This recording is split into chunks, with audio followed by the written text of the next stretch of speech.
In the southern Philippines, the Coastal Conservation and Education Foundation, or CCEF, is running programs to sustain coastal and marine biodiversity and improve the quality of life for local communities. CCEF works in partnership with 51 local government units in 8 provinces nationwide. CCEF's vision and mission is to the management and sustainable use of Philippine coastal resources through active leadership and participation of coastal communities and stakeholders, to promote and undertake community, local government, and private sector-based coastal resource management approaches in specific coastal areas, promote and build leadership capacity for improved coastal resource management, to conduct research on coastal environment, socio-economic systems, and governance of coastal resources and areas, provide an information base on coastal environment and its governance. CCEF's work is centered in protecting the 3 main coastal ecosystems, mangroves, seagrass and coral reefs, and empowering the Filipinos in managing them. CCEF conducts various activities in coastal and marine conservation such as coral reefs assessment and monitoring, biodiversity protection and management, enhancement of resilient reefs, coastal forest rehabilitation and mangrove planting, coastal cleanups, information and education campaigns, youth camps, corporate partnerships, Saving Philippine Reefs Expedition. CCEF aims to build the capacity of the coastal residents so they can manage and monitor their coastal resources, and can live on without fishing or extracting excessively from the ocean, which can cause fish depletion. CCEF recognizes the synergistic benefits of protecting our coasts, and how the Filipinos can be empowered to manage them sustainably.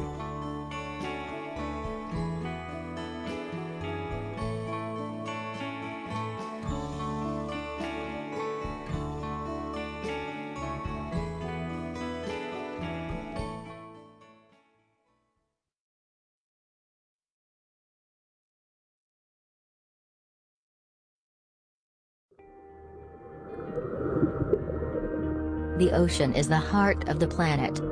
Just as the heart pumps blood to the body, so does the ocean give life to people across the earth. With more than 7,000 islands and a coastline that stretches to at least 18,000 kilometers, the Philippines is home to many coastal communities that rely on the abundance of its marine and coastal ecosystems.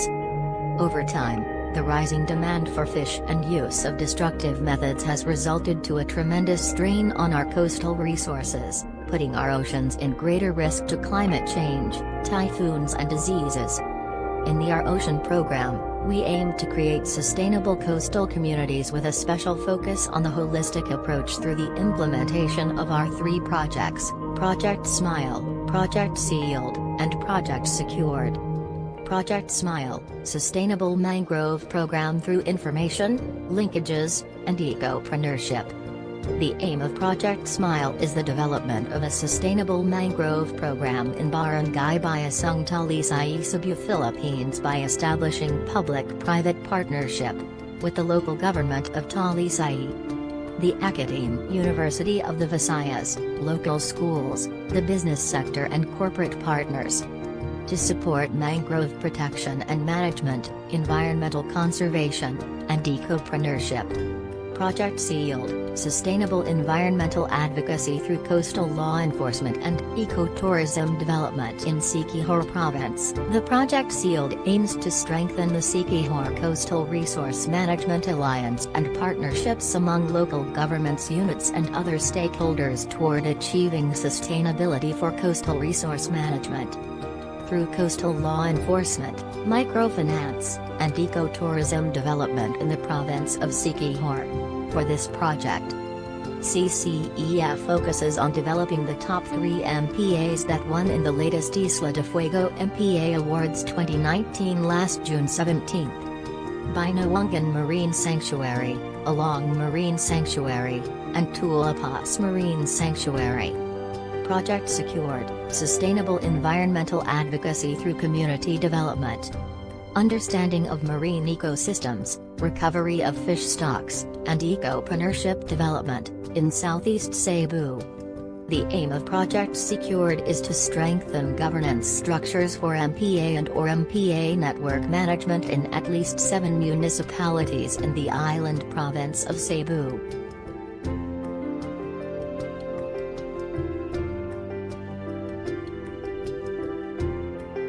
Through participatory assessments of the biophysical and socio-economic status and conditions of priority MPAs and application of adaptive management strategies to improve management effectiveness, in partnership with the business sector.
In the southern Philippines, the Coastal Conservation and Education Foundation, or CCEF, is running programs to sustain coastal and marine biodiversity and improve the quality of life for local communities.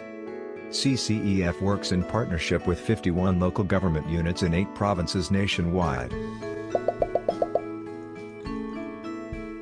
CCEF's vision and mission is to the management and sustainable use of Philippine coastal resources through active leadership and participation of coastal communities and stakeholders, to promote and undertake community, local government, and private sector-based coastal resource management approaches in specific coastal areas, promote and build leadership capacity for improved coastal resource management, to conduct research on coastal environment, socio-economic systems, and governance of coastal resources and areas, provide an information base on coastal environment and its governance.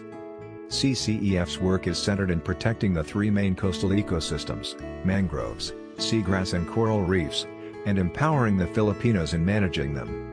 CCEF conducts various activities in coastal and marine conservation such as coral reefs assessment and monitoring, biodiversity protection and management, enhancement of resilient reefs, coastal forest rehabilitation and mangrove planting, coastal cleanups, information and education campaigns, youth camps, corporate partnerships, Saving Philippine Reefs Expedition. CCEF aims to build the capacity of the coastal residents so they can manage and monitor their coastal resources, and can live on without fishing or extracting excessively from the ocean, which can cause fish depletion. CCEF recognizes the synergistic benefits of protecting our coasts, and how the Filipinos can be empowered to manage them sustainably.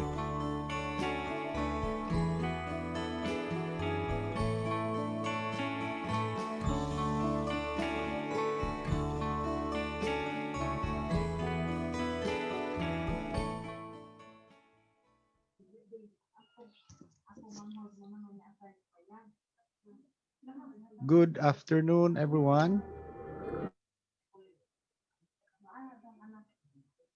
Good afternoon. Good afternoon. Hi, welcome to our second day of the first virtual Marine Protected Area Conference of the CCEF. Thank you so much for coming back for our second day. We'd like to start our day, our conference, with a prayer. Let's put ourselves in the presence of our Lord. In the name of the Father, and the Son, of the Holy Spirit. Amen. Father God, we thank you for this beautiful day. We thank you, Lord, for the blessings that we have received. We thank you, Lord, for the gift of technology that we are able to gather through this platform that you have provided us so that we can continue to serve you, continue to work, and we continue to ask for your blessings for the work that you have given us. Bless our conference, and may we all have a fruitful discussion and a productive second day. All this, Father, we pray in Jesus' name. Amen. Good afternoon once again, friends from all over the country and all over the world. We have participants from Saudi Arabia, Singapore, Thailand, Australia, and all over the country. We have participants from Batangas down to Sulu, Tawi-Tawi, Zamboanga del Norte, Sibugay, and Osamis. So we are everywhere. Good afternoon to all. Good afternoon. So this afternoon's proceedings will be facilitated by one of our staff in Coastal Conservation and Education Foundation, Mr. Lloyd Yusoya. So Lloyd, take it away. Thank you, Sir Ricky.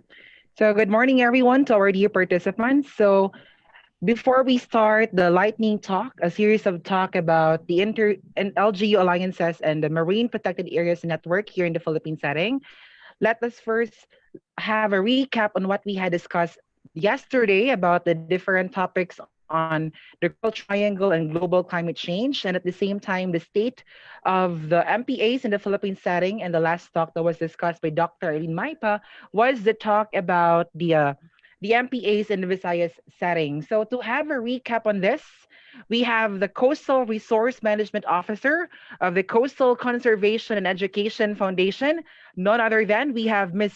Michelle Ramada Baird.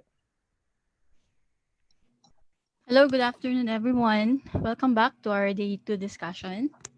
So I hope you had a great time listening to our three speaker yesterday. We also apologize to those who had experienced technical error and were not able to log into our Zoom. But you can still watch the Day 1 activity or Day 1 talk in our Facebook page. So here are the recap of what happened yesterday. We started our first MPA conference with a prayer and followed by a message given by our executive director. He mentioned that the main purpose of CCF holding this activity is for us to know how the MPA in the Philippines have been doing in a bigger context, and how our MPA are contributing towards future sustainability of our resources. And we want also to inspire younger generation, LGUs and other sector to actively involve in preserving our marine ecosystem. So the first topic discussed by Dr. Alan White was on the Coral Triangle and global climate change. So Dr. Alan provided us a brief background about Coral Triangle and how diverse this marine ecosystem. Marine Coral Triangle was initiated because this region are under threat by climate change and anthropogenic activities. Dr. Allen also mentioned the 5 goals of CTI Regional Plan of Action. And these are designate and effectively manage our seascape, apply ecosystem approach to fisheries, establish network of marine protected areas, strengthen resilience and adaptation to climate change, and lastly, strengthen measure to protect threatened marine species. So since we are talking about MPA in our conference, Dr. Allen focused his discussion in Goal 3 of CTI Regional Plan. So this is by 2020, most of the MPA established are effectively managed. So according to Dr. Allen, this is actually a big goal and there's still a lot of things to do. He also mentioned the different objectives of establishing MPA. These are to enhance fisheries production, sustain food sources, provide income to the communities, and conserve biodiversity. So currently, there are more than 2,500 marine protected area within the Coral Triangle, which is also vary in different in sizes. So Dr. Allen also presented the status of various MPA across Coral Triangle based on the indicator and targets. He mentioned that in terms of 20% targets on the protection of habitat in the MPA, 17.8% protected are in the coral reef areas. So in terms of MPA under effective management, we only achieved 1% out of 25% target. He also presented a global study that's highlighted that manpower and budget are better predictor in the increase of fish population in our MPA. He pointed out that LGU should invest in the actual management of MPA to sustain it. In relation to climate change, he discussed the implication of the increase of sea surface temperature to our reefs, sea level rise, ocean acidification, and extreme weather event.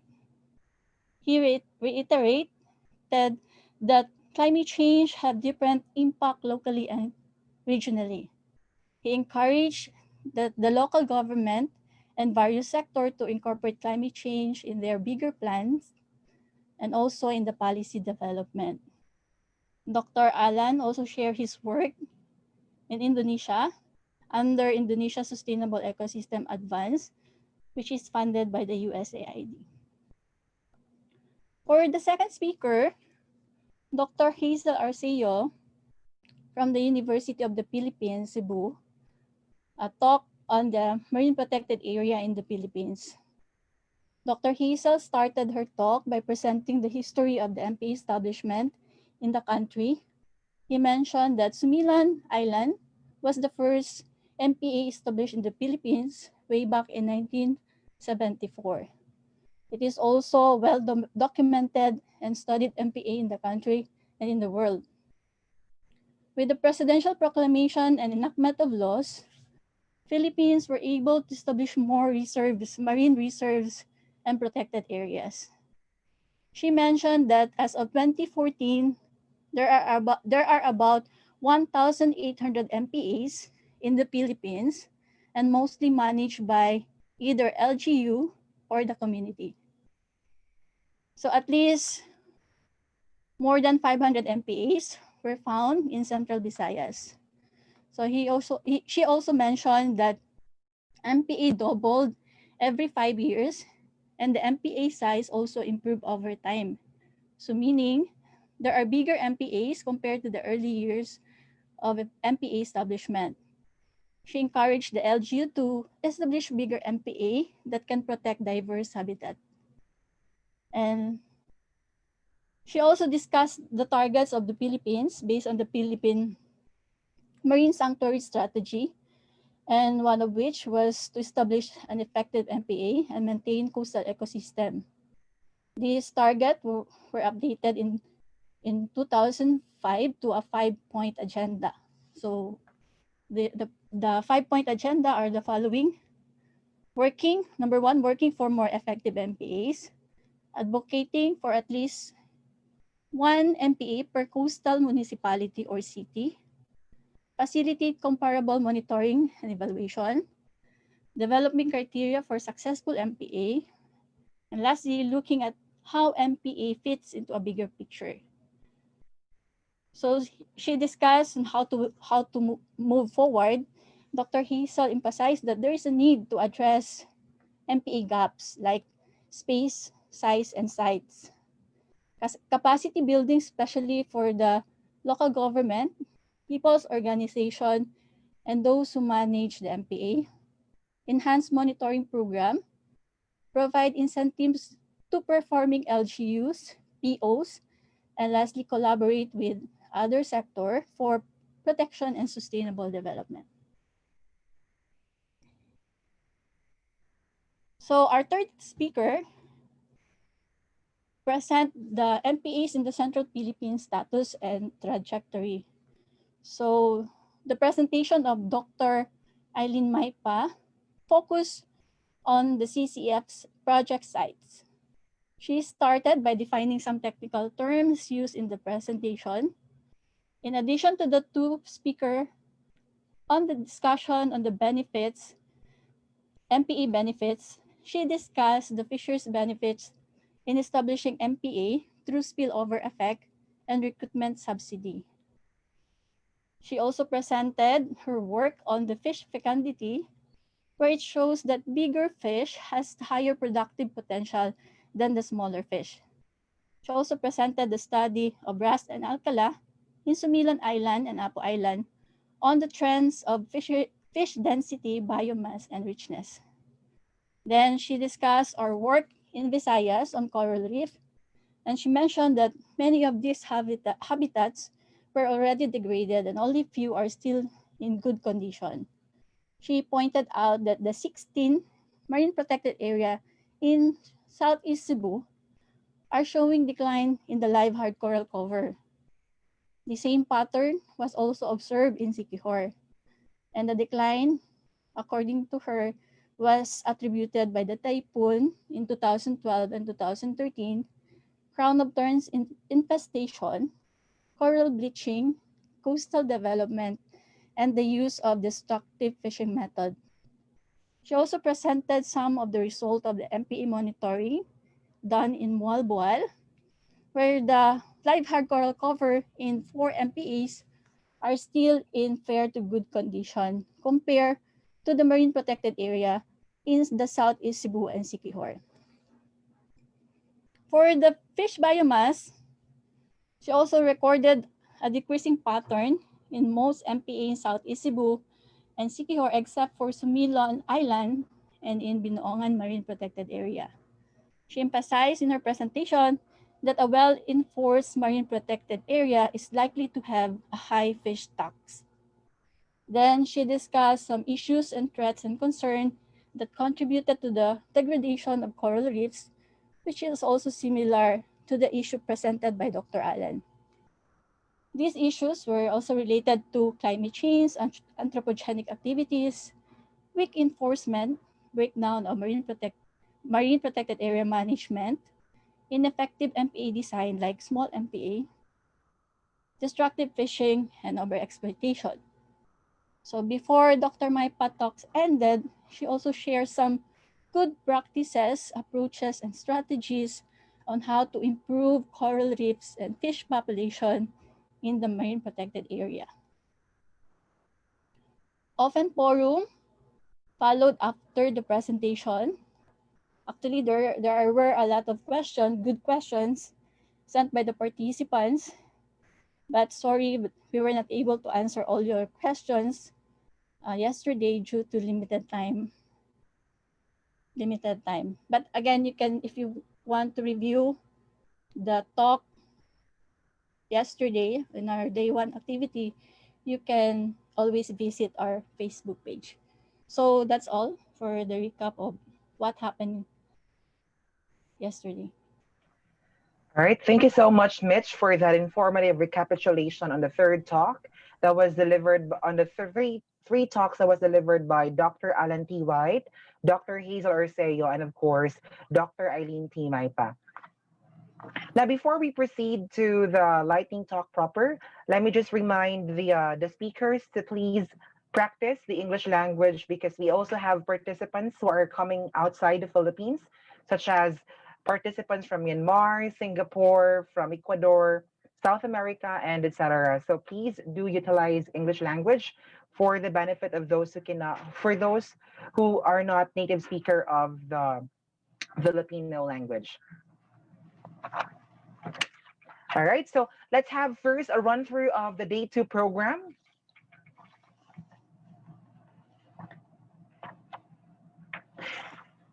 So for the second day of the first virtual marine protected area, we're done with a recapitulation that was earlier delivered by Michelle R. Baer, the CRM officer of CCEF. And then the highlight of today's conference are the talks for the Inter-LGU Alliance and MPA network presentations, because this day we are inviting, and we invited, of course, 4 MPA frontliners who will share their experiences, challenges, and strategies through Inter-LGU alliances and the formation of marine protected area networks. So these are our 4 speakers, as you can see on your screen. And still, just like what we did yesterday, the open forum part will be done once all the talks are over. And then we will have the closing remarks to be delivered by our executive director, none other than Mr. Auburn Patrick V. Samson. So without further ado, let me introduce our first speaker for the second day of the first virtual MPA Conference 2020, with the theme Sharing Experiences, Common Lessons on Sustainable Marine Conservation and Management. Our first speaker is a board member of the 2nd District in Siquijor Province. He has a master's degree in management from the Armed Forces of the Philippines General Staff College. And he was also the president of the AFP-FC Armed Forces of the Philippines Financial Cooperative, a multi-purpose cooperative, and the commanding officer of the AFP-FC Operations and Apprehension, and has been working with the province of the Siquijor for years. Ladies and gentlemen, to our dear participants, our 161 participants, that is all welcome, the first speaker to talk on their testimonials, and at the same time their challenges or anything he'd like to share about their alliance in the Siquijor province, we have Honorable Noel Monte.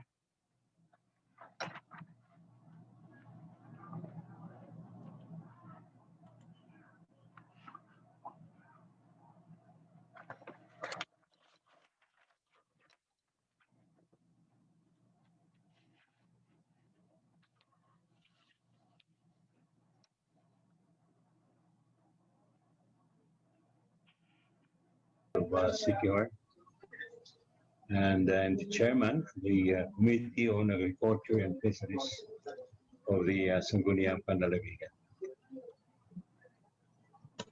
I'm here to present to you the Siquijor Provincial or Siquijor Province Coastal Resource Management Alliance. This is an Inter-LGU alliance composed of 5 coastal municipalities in the province, and that is the municipalities of Enrique Villanueva, Maria, Lasí, San Juan, Larina, plus the Siquijor province, or the provincial government of Siquijor. This alliance is chaired by the provincial governor. And this alliance was strengthened last August 13 to 2018 when all the mayors and their other officials in the municipalities I have mentioned, that is Enrique Villanueva, Maria, Lassie, San Juan, and Larina, signed a memorandum of agreement to put their capital resources to support the operations of the Coastal Resource Management Alliance. On the structure of the alliance, it is chaired by the governor and the vice governor as the vice chairman. It has a link, direct link with the line agencies of the government, like the Bureau of Fisheries and Aquatic Resources, the DNR, PNP, Siquijor, Philippine Navy, Philippine Coast Guard, and other agencies. And it has a direct access to the municipalities, and the municipalities have their own management units, and these are taken care of by the municipal agriculturists. And under them are the the marine protected areas, wherein in Larina, we have a management body there in the barangay Nunok, Kang Bangsa, Takuling, Kang Malalag, and Sandugan. In the town of Enrique Villanueva, we have the barangays Tulapos and Binuongan. We have also management bodies for marine protected areas in Maria, in the barangays, coastal barangays of Bogo, Ulang, Daping B, and Minaluna. In Lassie, we have Takbal Bato, Napayong, and Lalag Bato. In San Juan, we have in the coastal barangays of Paliton, Maiti, Tubod, Katulayan, and Kangmunat. As far as the task force under the Coastal Resource Management Alliance, we have the task force commander on top of the operations, then the task force operations officer. Under the task force operations, we have 2 task groups, which has a team leader and assistant team leader. We have the operators, driver mechanic, the global positioning system, documenter. We have 2 PNP officers, 2 PCG officers, and a personnel from BFAR, under which are the respective task units. In one task group, we have the Coastal Enforcement Task Unit in Lassie. We have the Coastal Law Enforcement Unit or Task Unit in Enrique Villanueva, and one also in the municipality of Maria. The same is true. This is also headed by a team leader in the side of the municipality of Larina and San Juan. So they have their in their operations. This is under the concept of one province, one team, where in their operations the task force is controlled at the provincial government leader, or rather level, which is under the task force commander. So the Coastal Resource Management Alliance have also some committee functions. One is the Committee on Coastal and Marine Habitat, and fisheries protection and management.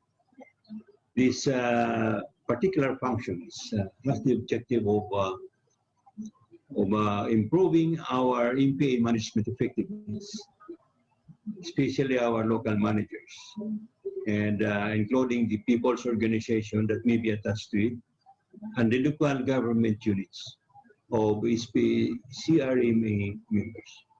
Another objective is to strengthen the coastal law enforcers and managers. By doing so, they have to schedule quarterly meetings and reporting, especially on the patrolling and surveillance within the municipal waters. Another committee function is to provide alternative livelihood to the locals in the MPA management and supporting sustainable fishing practices. So those are for the ecotourism and related sustainable enterprises. Another one is the Committee on Institutional and Policy Support Systems, which is looking into the support systems like allocation of provision of funds and the annual alliance related operating expenses.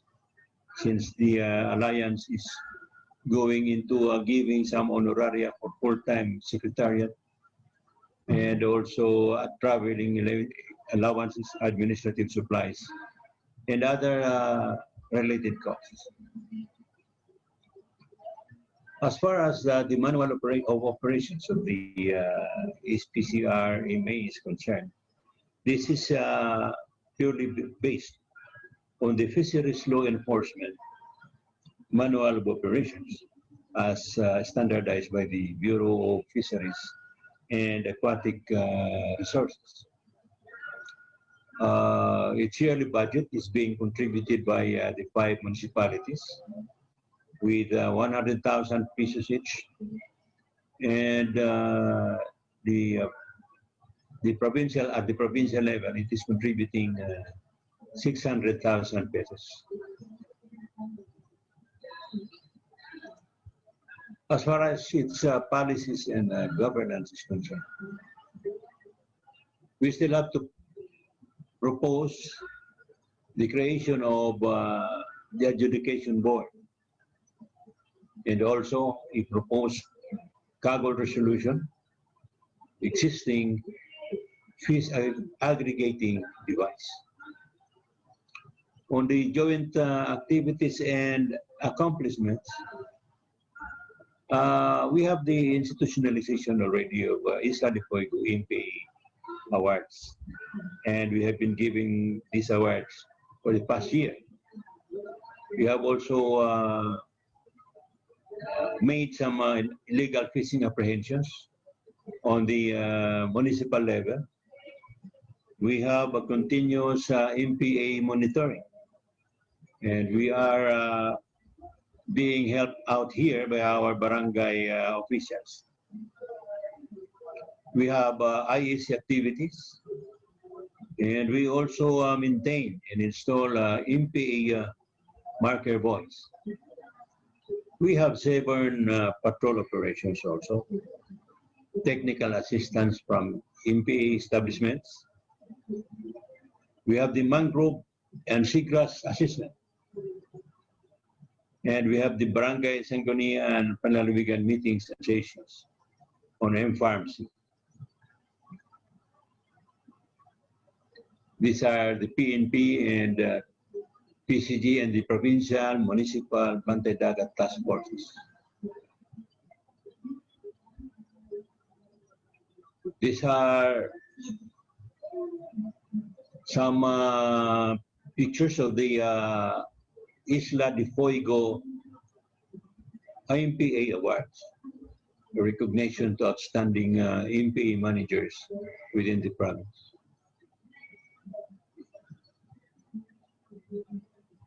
We have also capability trainings, management training, coastal law enforcement training, and the like. That even includes simple bookkeeping of our resources.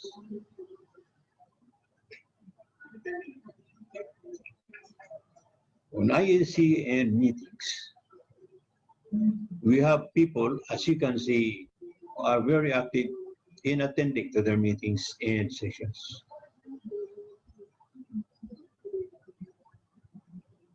The monitoring and maintenance of our protected areas. Then we have also our threats and challenges, the issues, concerns. We would like to state that we have insufficient floating assets as of this time. That is to be used for operations. We only have some pump boats, although we really would like to have patrol boat for our MPA operations. And we have also some issues as far as change of political leadership is concerned, because we change leadership during every hour after every elections, and the leadership that may be sitting under a new administration might not be so adept in our marine protected areas operations.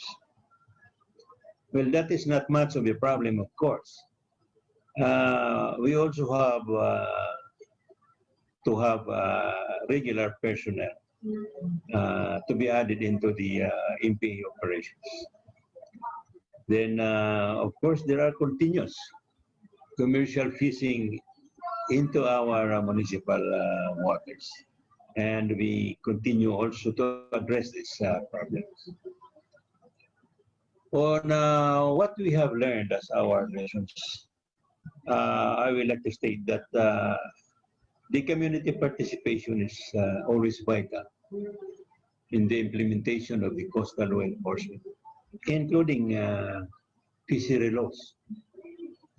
And we took note of the fact that strong political will help and also help in the implementation of our objectives in the alliance. CLA enforcers and job orders in our organization have to have additional incentive to improve their effectiveness. And also in our future directions, we need the Siquijor Environmental Management Office to be created. Thank you very much.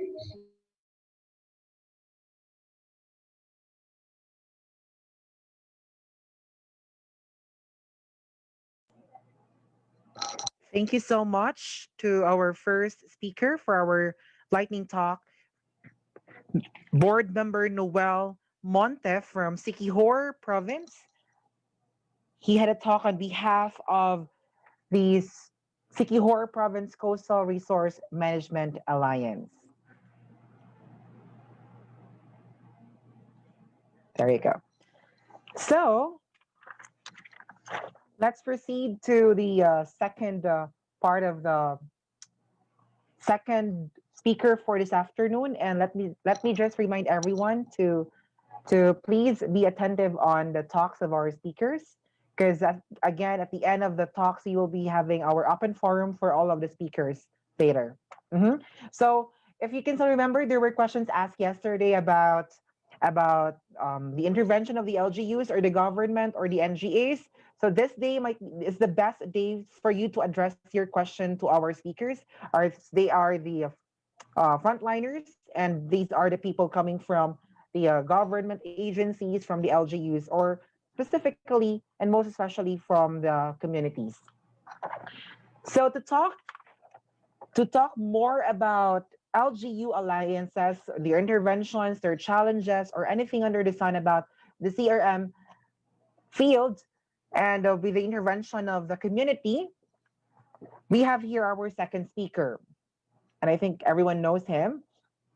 Our second speaker is the current mayor of the municipality of Aslob and is also the chairperson of the Southern Cebu Coastal Resource Management Council, or SCCRMC, which comprises of the municipalities of Argao, Dalaget, Alcoy, Boloon, Oslob, Santander, and Zamboan, or Adabos, which represents the MPA network of Adabos.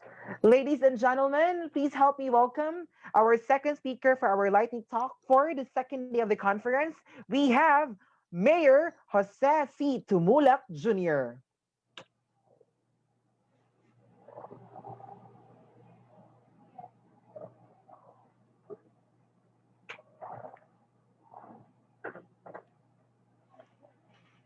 So there you go. So please be reminded about your e-certificates that we will be only giving the certificates for those who attended the two-day conference. So all you have to do is to email or chat us through our Coastal Conservation Facebook page or email at coast.ph for if you want to request a copy of your e-certificates. And then since we have your email as well, we can directly email it to you.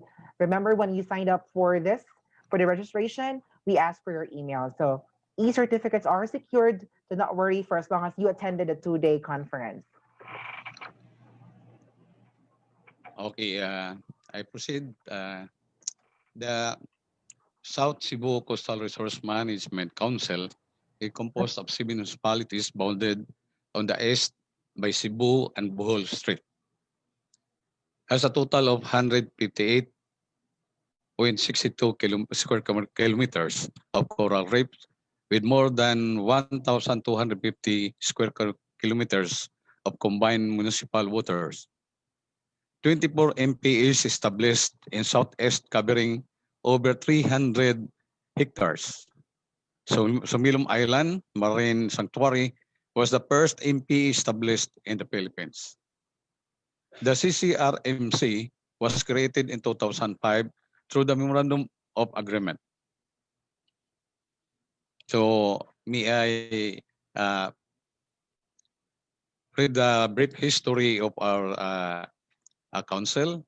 In mid-2004, conducted a cluster-wide 2D fisheries management forum, which prompted the creation of the CCRMC. 2004 to early 2005, series of discussion among LGUs on creation of ECCRMC. On April 19, 2005, signing of the MUA among 8 LGUs. Today it is only 7, no? Because Cebu is not a member anymore.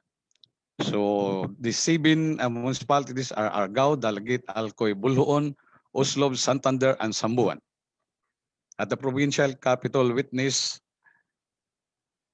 by Governor Garcia, DILG7, DNR7, and regional directors. Our organization structure, at the top is the Southeast Cebu CRM Council. This is composed of the mayors, before the vice mayors. Now it is the mayors who seated on this council of the 7 municipalities.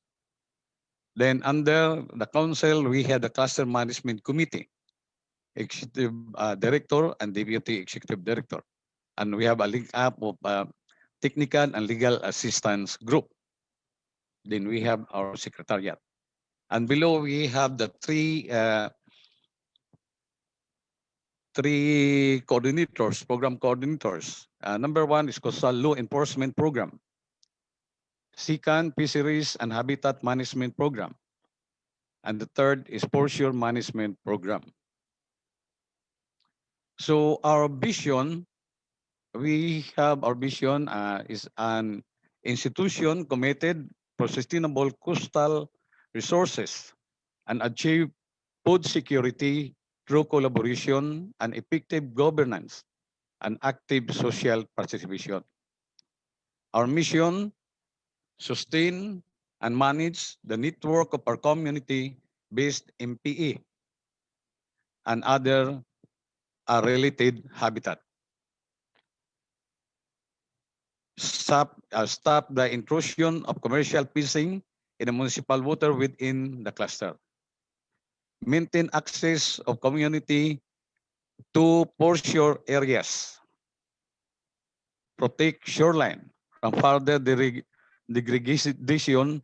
Undertake IAC campaign, research, and development activities in support to cluster program. The CCRMC management program, we have four focus. No? Number one is policies and organizational development. Number two, coastal law enforcement. Number three, fisheries and habitat management. Number four, foreshores management. Our accomplishment so far and policies and governance, the CCRMC formulated resolution to improve fisheries management, law enforcement, and organizational development. Banning of commercial fishing operations within the municipal water. Establishment of incentives and reward system for the law enforcement. Creation of technical working group of the SCCRMC, creating account for the SCCRMC, allocation of yearly budget. The 7 municipalities contributed 40,000 annually for the funding of our SCCRMC program. Accomplishment, organizational development. Development of manual and work plan for the SCCRMC, fund sourcing, project proposal development, conducted various organizational development, training like team building, leadership training, simplified bookkeeping, resolution making, etc. Monthly meeting with partners, PNP, ILAC, BIPAR, PINRO, PNP, MG. Actually, our meeting, it is a mobile meeting, no? Every month, different municipality will host, no? They will shoulder the snack and the lunch for the meeting. No, every month, we keep on moving to other municipality. Regular monthly meeting of the SCCRMC, annual accomplishment and financial reporting.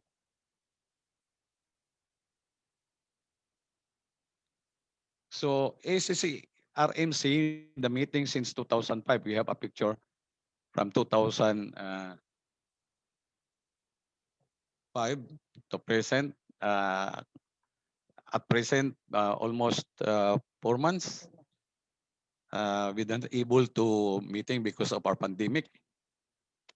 So it might be we have an unfinished business, especially on our MOA, our resigning of our MOA of the present mayors. Accomplishments, coastal law enforcement, monitoring group of control and surveillance. Conduct regular patrolling, over 50 seaborne operation with 7 commercial fishing apprehended. Most have been finalized through fine from 2,500 to 120,000. Appoint the boat skipper and crew. Identified 5 members of the municipal seaborne and coastal law enforcement among the members municipalities.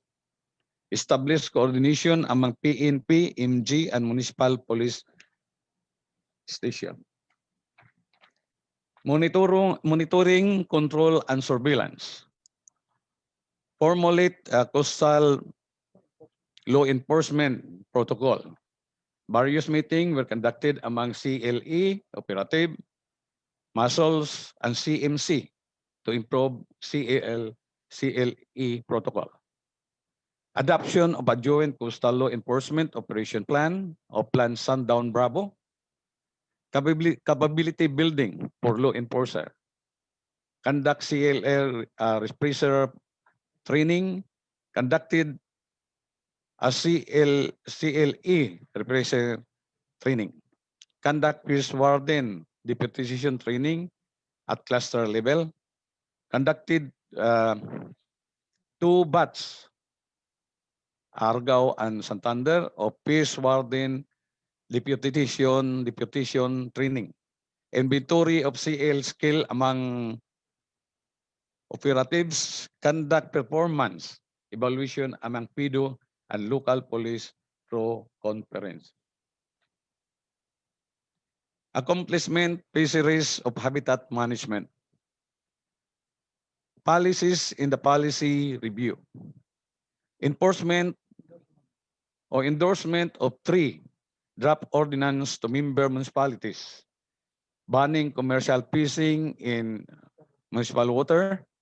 Regulating entry, docking, and anchorage of commercial fishing vessel in municipal water. Resource and incentive or reward and incentive system to CLE. Conduct of various training. MPA rating system and MPA rep monitoring training. Ad measurement training. Facilitated marine protected areas network forum. Identified common MPA issues such as inadequate law enforcement, insufficient logistical support, and sustainable financing mechanism. Agreed cluster plan, discussion on sustainable mechanism for MPAs, assessed in dive site and promotion. MPA assembly, creation of cluster-wide MPA monitoring team, inter-MPA patrolling. Stock enhancement of giant clam, dislocated and Alcoy and Dalaget. Accomplishment, portion management. Organize portion management task force, DNR, Sindro, OBO, MPDC, FMPC, municipal engineers. Facilitate portion management consultation with DNR, municipal representative, FMPC, and members. Pass resolution to organize portion management task force. Conduct capacity building for activities for FMTF. Implementation of portion resolution and loose. Conduct of IEC activities. Conduct inventory of portion areas in 7 municipalities. We have issues, threats, and challenges. We have 4 columns and heading with organization, law enforcement, marine sanctuaries, fisheries, habitat, and portion management. On the organization column, we have lack of fund to support SCCRMC activities. Need to reorganize the SCCRMC structure. Amendment of the MUA. Non-renewal of SIC and BIR. Lack of expertise. On law enforcement, we have the presence of commercial compressor fishing in all municipalities. No active cluster enforcement team. Lack of patrol boat and enforcement equipment. No designated permanent PIDO. Absence of full-time enforcer. On marine sanctuaries, incorrect MPA technical description. Inactive MPA management group, fishing within the sanctuary. And last, the fisheries, habitat, and portion management column, we have encroachment of structures within a foreshore area. Proliferation of payaw phase aggregating device. Impacts. SCCRMC has provided a framework for Inter-LGU collaboration on fisheries management in Central Visayas. 3 other clusters of municipalities were organized in Cebu, namely the Camotes Cluster, number 2, the Southwest Cebu Cluster, and number 3, the Northwest Cluster. The province of Siquijor also considered SCCRMC model in the creation of SPCRMA. SCCRMC is modeling a culture of innovation. The cluster is fast becoming a center of learning for collaborative resource management. The cluster has re-energized municipal CRM initiatives among member municipalities. The SCCRMC, through the ADABOS coastal law enforcement, was effective in reducing commercial fishing activities within the municipal water. Future direction. Memorandum of Agreement, MOA, signing of SCCRMC, organization development and planning for the SCCRMC, reorganization of ADABOS law enforcement, linkaging, strengthening and development of the MPAs as ecotourism site of Southeast Cebu. Policies development to support fisheries, habitat, and ecotourism management within the cluster. Daghang salamat.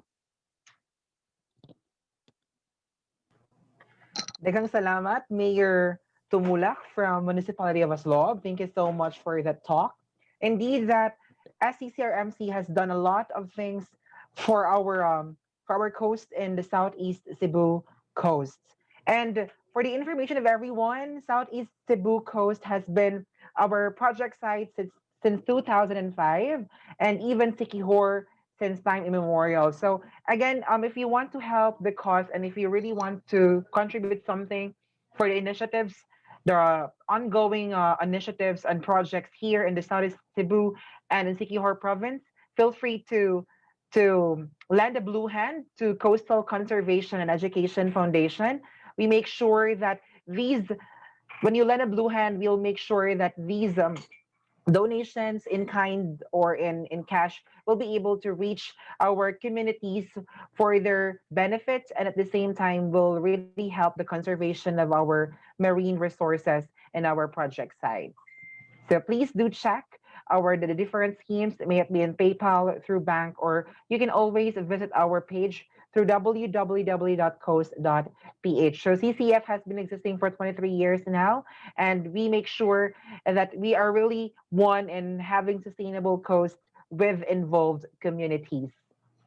There you go.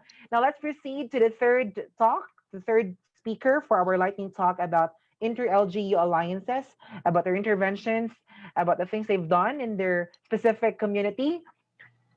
Here's our third speaker.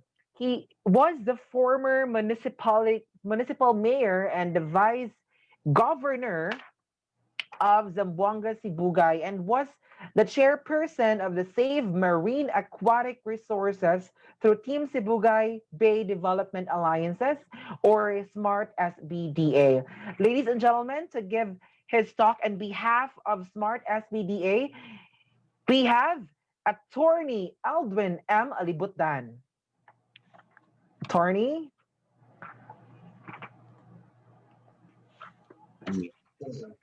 Good afternoon. Good afternoon. Good afternoon, Attorney. Okay. Go ahead. Yes, good afternoon. Can I proceed now? Yes, go ahead, Attorney. Go ahead. Thank you.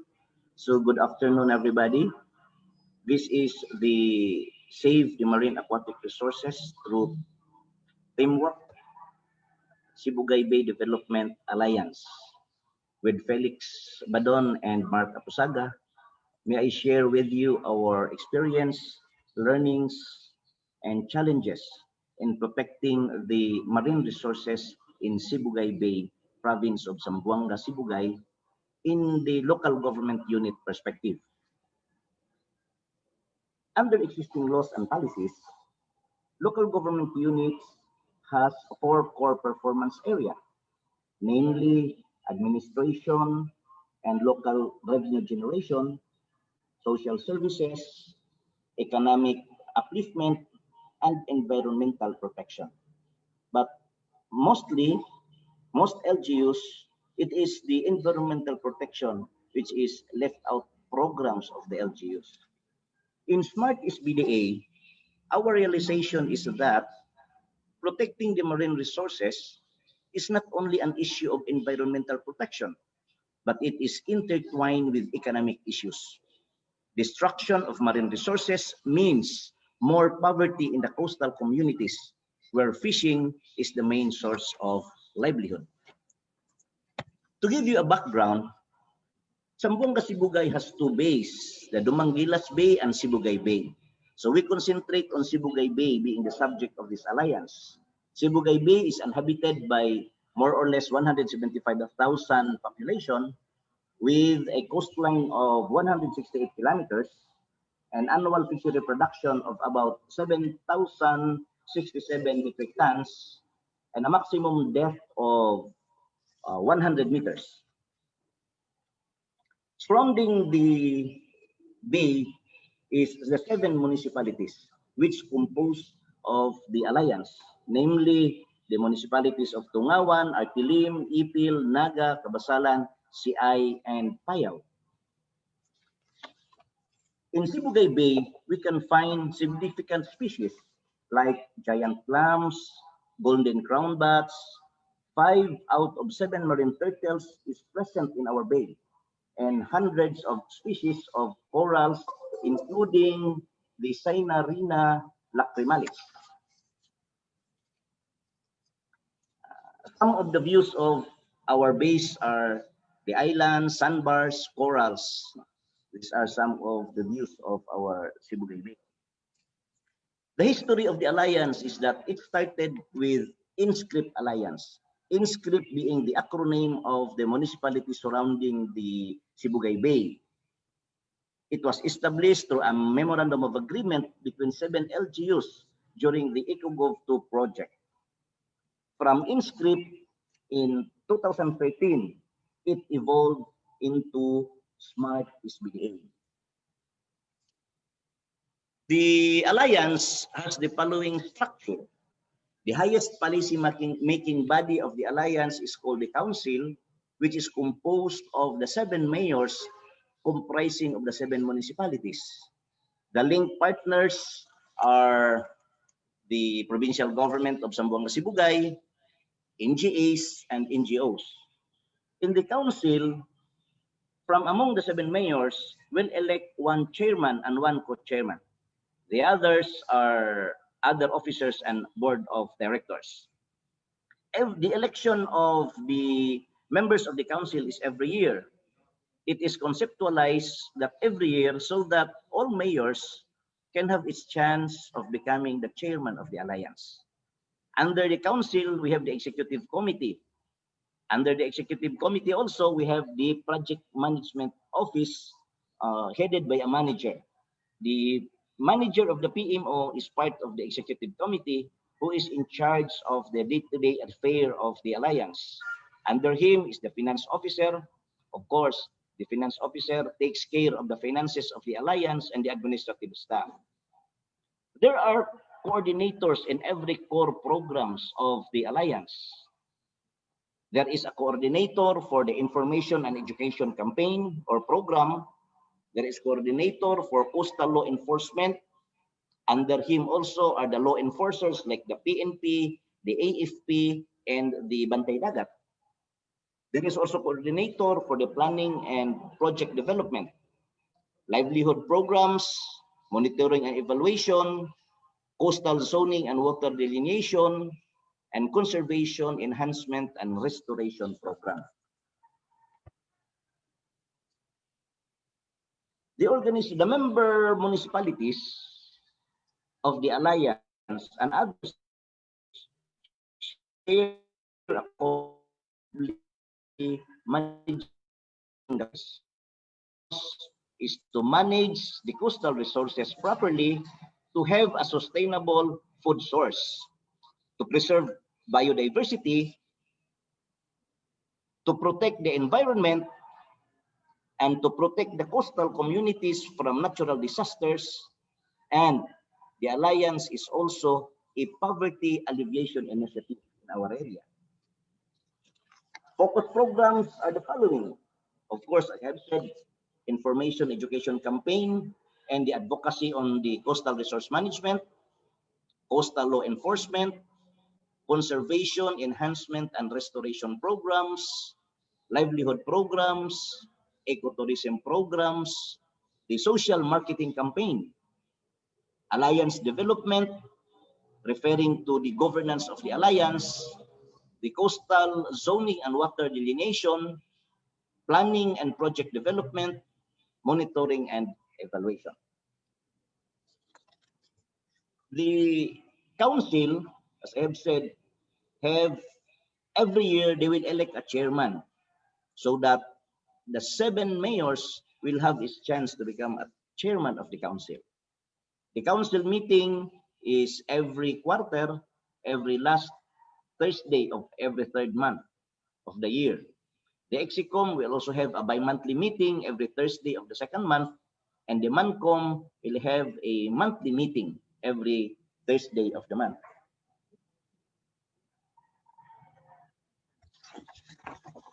Through the alliance, there is the formulation of the Unified Fishery Ordinance. Actually, it's not totally unified, considering that all ordinances of different municipalities are not totally uniform, but the basic and the important matters regarding coastal resource management are embodied in the ordinance. That's why we call it a unified ordinance. For example, the boat registrations embodied in the ordinance, the fisher folks registrations, the color coding of boats. But there are other provisions in the respective ordinance of each municipalities that has local concerns of the municipality. That's why there must be an enhancement and harmonization of this existing ordinance to address the total concern in the alliance. What are the joint activities conducted by the alliance? Seaborne patrol, trainings and seminars on social marketing and branding. Lakbay Aral was conducted, and the establishment of the marine protected areas within Sibugay Bay. SMARTT-SBD may have achieved some gains, highlighted by the fact that Sibugay Bay is the home of the best locally managed MPAs in the Philippines. The Marine Support Network, para Elmar, awarded Bangaan Marine Sanctuary of Tungawan, Zamboanga, Sibugay in 2011 as the best managed MPA in the Philippines. And in 2015, Buluan Island Marine Sanctuary in Ipil, Zamboanga, Sibugay was also awarded as the best managed MPA in the Philippines. What are the issues, challenges, and threats? Among the issues, challenges, and threats we are confronting are as follows. First, there is considerable habitat destruction, including mangroves, coral reefs, and seagrass beds, resulting to diminishing fish catch. In 1960, every fish of a fish collect 15 kilos of the fishing trip. But in 2005, study shows that it reduced significantly to 1 to 3 kilograms per fishing trip. There is also this threat of intrusion of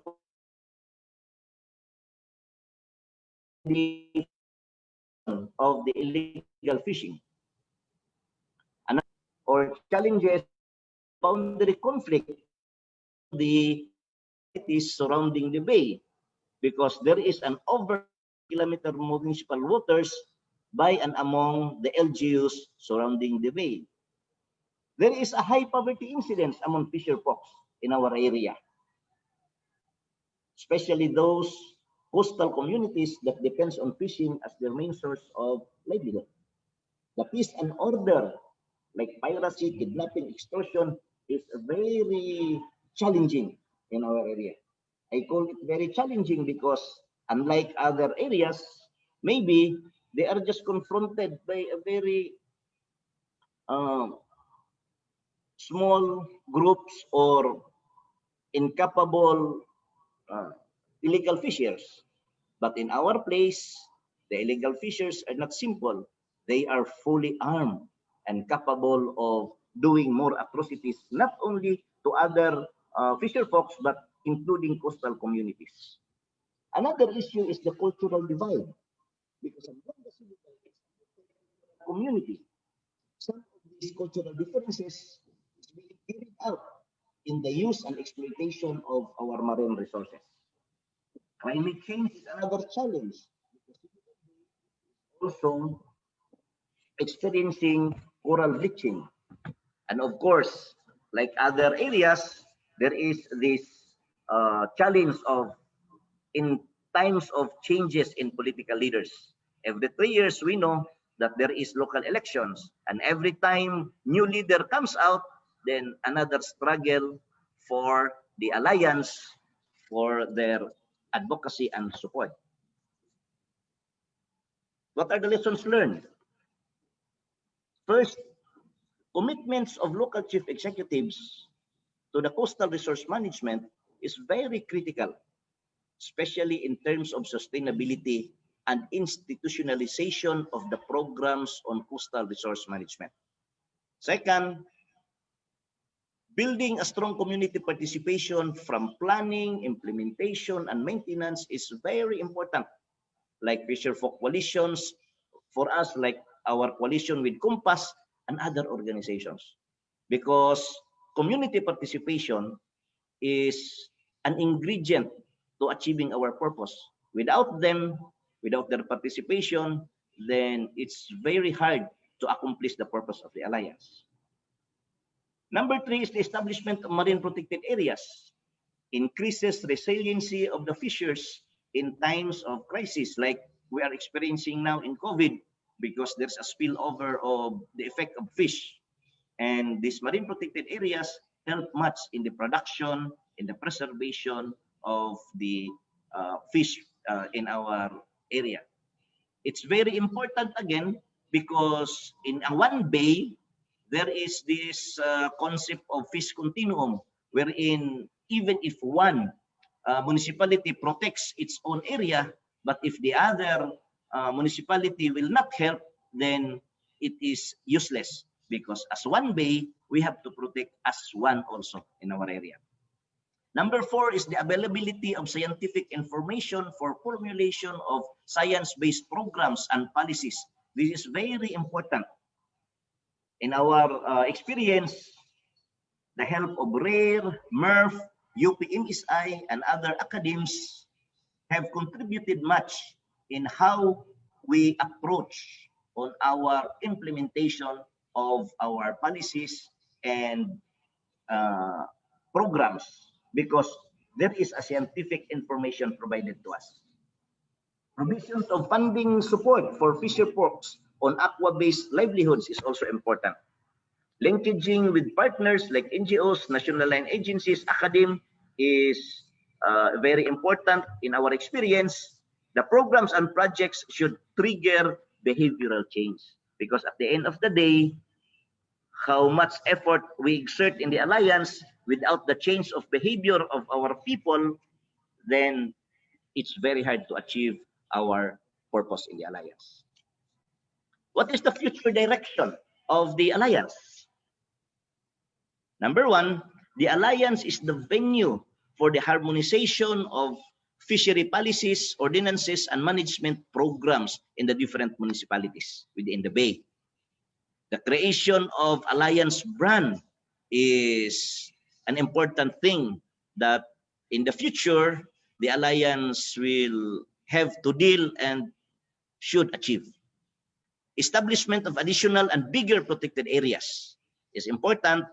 Strengthening of coastal law enforcement capability must be continuing, and the capacity of our fisher folks, the federation, the coalition is important, and the enhancement of alliance management. So these are the things we have seen that in the future we have to deal with these issues. At the end, maybe we can say that the only way we can help alleviate the poor plight of our fisher folks is to protect, preserve, and expand these marine resources, being the physical asset of the poor. Wasalam, daghang salamat, mayong hapon ka na tong tanan. Thank you so much, Attorney Eldwin Alibutdan, for that wonderful talk. And it was really detailed, though, that there were a lot of interventions made by the SMARTT-SBD to the different coasts, especially in the Cebu Bay. So thank you so much, Attorney Eldwin M. Alibutdan, the former chairperson of the SMARTT-SBD Save Marine Aquatic Resources through Team Cebu Bay Development Alliance. Up next, we have the last lightning talk about the Inter-LGU alliances and its interventions to the community. To talk on behalf of Mr. Manric Barilio, the Chief ENRD of Negros Oriental, we have Mr. Richard Balauro. Mr. Richard Balauro is the municipal agriculturist of the municipality of Binlod, and he is a conservation fellow at RARE and is part of Binlod, Ayungon, Tayasan, and Manuyod Alliance, or also known as Batman. So, ladies and gentlemen, we have Mr. Richard Balauro to give his talk on behalf of the Batman, or Binlod, Ayungon, Tayasan, and Manuyod Alliance. Mr. Richard?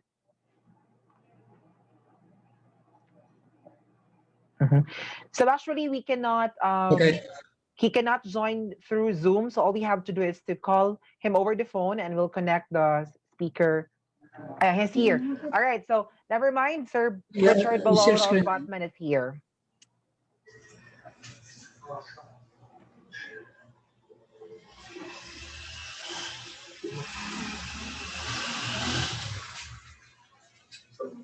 Hello. Start na? Yes, sir, Go Richard, ahead. you can go ahead. But dark kayong imuhang camera.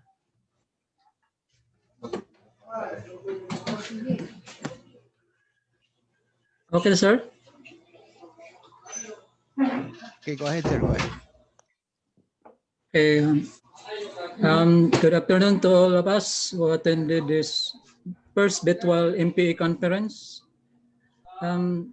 Yesterday, I was called up and I was tasked by Mr. Manric Barilio, our Batman Executive Director, to do the presentation in his behalf about the Batman Alliance experience. Since Mr. Manric Barilio cannot make it today because he is also equally important to attend this afternoon. Way back 2007, Batman was organized and it was facilitated by a certain NGO, EcoGov.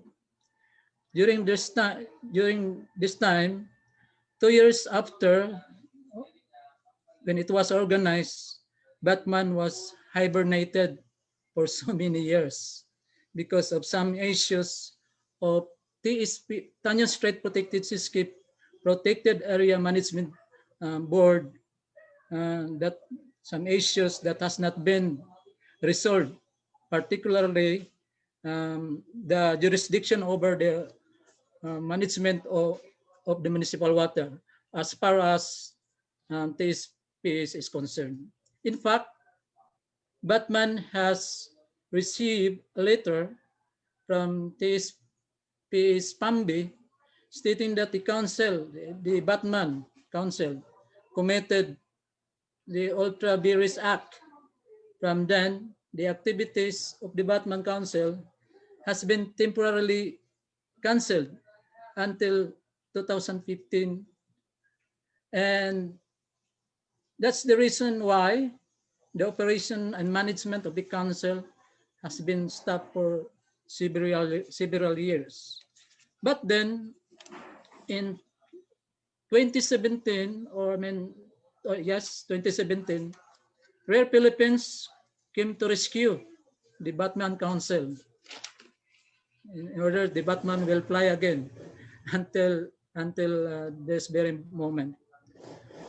Our major accomplishment that the council had accomplished is the formulation of our municipal fisheries and management area with management area and sanctuary.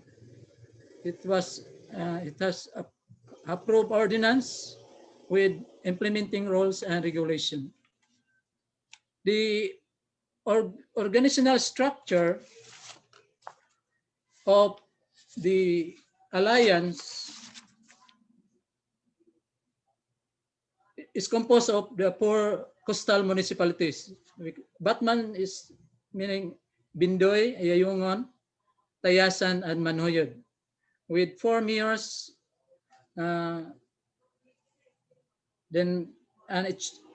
Batman is chaired by Honorable Felix C. of LGU Manuyod. The powers and function of the alliance, it's coordinate efforts of the parties for unified and strong initiative in relation to the identified areas of cooperation. Number 2, allocate and provide funds for the operation of the council and its working committees. Number 3, facilitate, monitor, and evaluate the performance of the parties of their obligation. Number 4, recommend unified policies and provide logistical support for the local coastal resource management plans of the parties. And next, enter into contracts, agreements, and any similar agreements with government, business, and civil society consistent with the declared policy of the alliance. And lastly, the craft, approve, and implement the 3-year work financial plan and annual plans consistent with a long-term plan. We have areas of cooperation. Coastal law enforcement is in charge of coordinated seaborne patrol activities which in line with the composite law enforcement plan and chaired by yours truly, Richard Balauro. Then the second one is the coastal resource management intervention, which formulate measures for the approval of the mayor and SB relevant to the delivery of basic services and provision adequate facilities relative to the coastal environment and fishery resource management. And sustainable financing. These 2 areas of cooperation is manned by Mrs. Jane Askin, the Conservation Fellow of Manuyod. This financial support and the LGU is to strengthen, capacitate their organization to become efficient and effective towards of marine resources. Then in charge of sustainable livelihood, of strong linkages to other financial institutions. We have another organizational development and capacity building. This is manned by Mr. Dante Gauran, our Conservation Fellow of Tayasan. And this is in charge of training and to improve organizational development. And we have the information, education, and communication and social marketing, which is manned by Miss Marjorie Abelia, our Conservation Fellow of Ayungon, is in charge of continuous information, education, communication. within the Batman area using social marketing activities. Strengthen the local capacity for coastal law enforcement and CFRM within the Batman. As you can see, as reflected on the PowerPoint, is the beautiful guardrails of Mantaliprip in Bindoy. Then the white sandbar of Manuyod, that is part of our tourism activities. This is the strengthened local capacity for coastal law enforcement and CFR within the Batman. This will review the strategic action plan of the Alliance to in line with the present situation, status of 4 LGUs with regards to the enforcement. Formulated manual operation to ensure smooth and well-guided joint coastal law enforcement operation. Our manual of operation will serve as our Bible so that composite law enforcement operation is efficient and effective. Created and deputized a composite alliance-wide CLE team.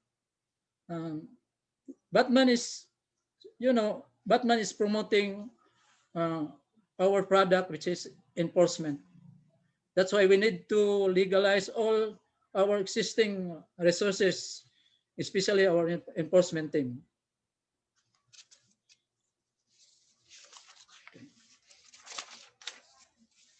Processes and strategies. We have stakeholder engagement. Then we have also social marketing behavior adoption. We need to use some of very appropriate materials and activities that are very necessary, that our local community will adopt new behavior that will help us to improve our coastal and marine resources. The involvement of our local chief executives with the 4 mayors is very vital in the realization of our Batman Alliance work and financial plan. The participation of women's in coastal fisheries and management of and coastal law enforcement, women's membership in Bantay Dagat and Pharmacy. And multi-sectoral collaboration of all multi-sectoral during planning workshop, community consultation. We have prevented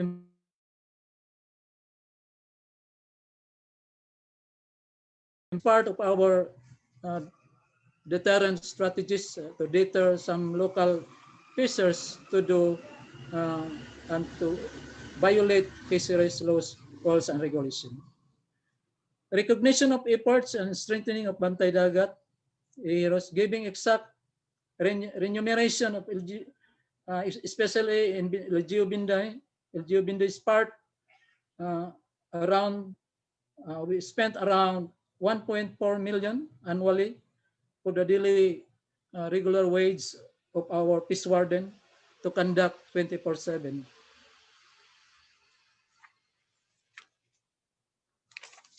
We have challenges and strategies in addressing this limited budget. Our strategy, we have counterparting funds from the municipal, provincial LGUs, and we have conservation partners, national agencies. Each LGU, every year the LGU of Batman, who are members of the Batman Alliance, allocate 250,000 as their counterpart. Intrusion of commercial fishing vessel. This is the most common problem within the Tanyan Strait protected seascape. We have to establish linkages with enforcers from the nearby provinces and towns, particularly Cebu province. Example, Bindoy and Alegria has only 23 kilometers distance. So this is very important, especially during linkages with enforcers, especially during hot portion operation. If the perpetrators doing illegal fishing activities can be apprehended anytime, anywhere within the Batman area. Coordinated enforcement from the Protected Area Office and other enforcement agencies.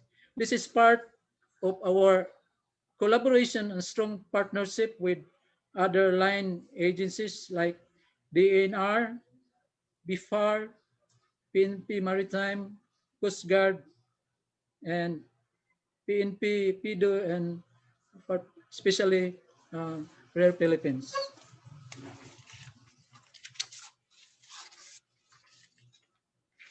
Intervention of SMARTT-SBD Philippines.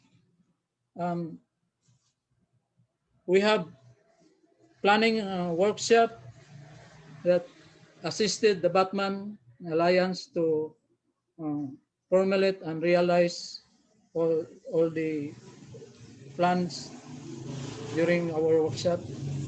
And then establishment of enforcement system hotlines. This is very important also. We have to establish enforcement hotlines. Conducted yearly enforcement summit. Then launching of A-Heroes. For your information, the Poor Alliance has 4 mascot. Bindoy, we have mascot called Labi. Ayungon, called Lowy. Tayasan, we called Hini. And Manuyod, we have Moli. The launching of A-Heroes, by the way, is meaning enforcers for harmonized enforcement response operation system. This is part of our social marketing intervention and strategy. In Bindoy, we had Labi, our mascot, then we improved that into A-Heroes. We called it Ruben. Ruben means Rangers of Bindoy. In Ayungon, called it Lowy. Then A-Hero's name is Iron Man. Ayungon Rangers Network for Marine Enforcement.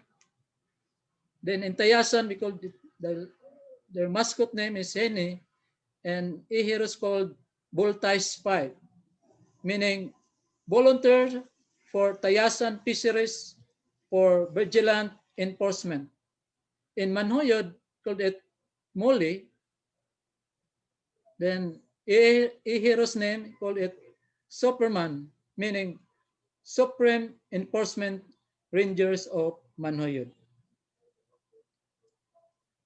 This is part of the social marketing, the behavior adoption.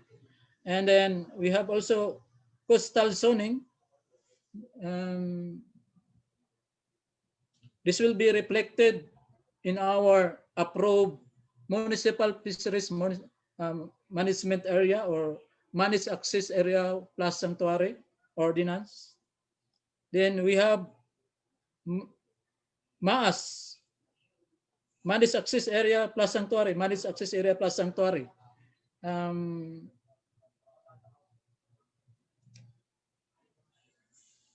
This MAAS, we have a so-called principle of reciprocity, meaning relationship of the alliance agree to do something similar for its other and to allow each other to have the same rights, meaning they will be complementing each other with the members of alliance.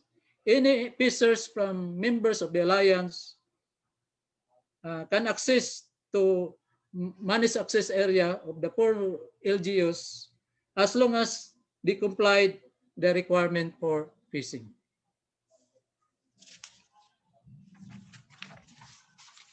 Stakeholders engagement rules. We have enforcement. We have the collaboration of PNP Maritime, Coast Guard, and Bantay Dagat, because PNP Maritime and Coast Guard has complete floating asset that can be used during the actual operation. Planning and implementation, people's organization with peace or folks, policy and planning, and MPAs. The role of the MPAs in policy making is very important, because any fisheries rules and regulation without the recommendation of the MPAs becomes invalid. Then the role of the Sangguniang Bayan is to properly discuss the fishery laws and ordinance that being recommended by the MPAs. Their role is to adopt and approve. The Protected Area Management Board, the engagement of Protected Area Management Board, women's, the youth. By the way, youth is the great influencer to do the right thing of their, especially in their community. Schools will assist us in social transformation of our local fishers.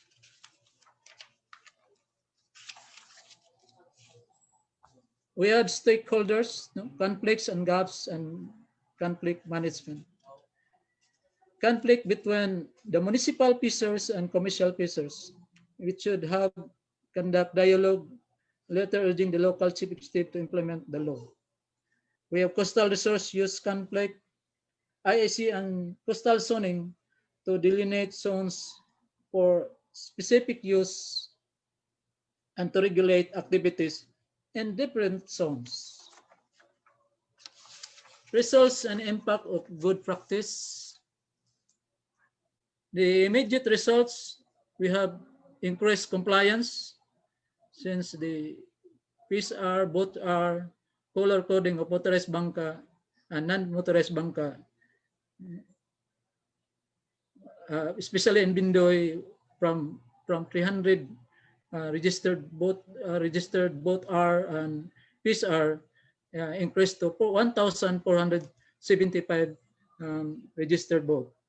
With enroll at the RSBSE, the registry system in basic sector for agricultures, with free insurance in case their boat will be destroyed during strong waves, typhoon, during fishing.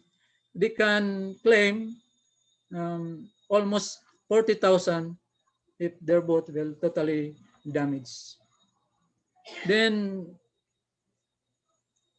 we have capacitated communities, because some of our local communities, we have people organization has been already registered to depart duly. Then harmonize fishery laws and policies. As I said, the principle of reciprocity. So there must be an harmonious fishery laws and policies among the four LGUs, the Batman Alliance. Then prioritize coastal and fisheries management through allocation of LGU budget in the preparation of 20% economic development fund of every year. Coordinated enforcement, this is joint effort, no? Then CF, Coastal Fishery Resource Management Plan adopted and implemented. So the four members of the Alliance, Bindoy, Tayasan, Manuyod, and Tayasan, and Ayungon, has already updated CFRM plan adopted and implemented. Then we have managed access area plus sanctuary. In Bindoy, we have managed access area plus sanctuary ordinance number 2016-05 should be strictly observed, particularly those allowed fishing gears and prohibited fishing gears within the MAAS area. In fact, is the resilient community able to become strong against those who are doing illegal activities. We have a reliable data, the increase of biodiversity, that we have a reliable data showing the improvement of our biodiversity. Resilient coastal habitats improve mangrove cover, improve seagrass area, and improve coral reef area. Sustainability. We have to contribute annual it's LGU in the network. So every year LGU, our members of this council alliance contribute 250, as I said, 250,000 for Batman. Then we have installation of project management office with staff from the host LGU. This will oversee the day-to-day accomplishment which in line with the approved work and financial plan.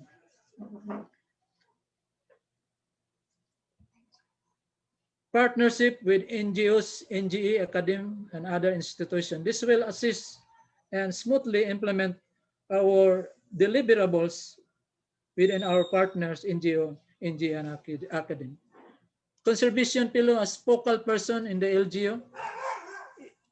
Each LGU has conservation pillow like in April, as mentioned, with Felix Badon, you are listening now, who are expert in social marketing that can be used to transform the unpleasant behavior of our fishers toward sustainable fishing. Technical and logistic support from the provincial government plays also very important in terms of assessment and effectiveness of marine resources of its LGU.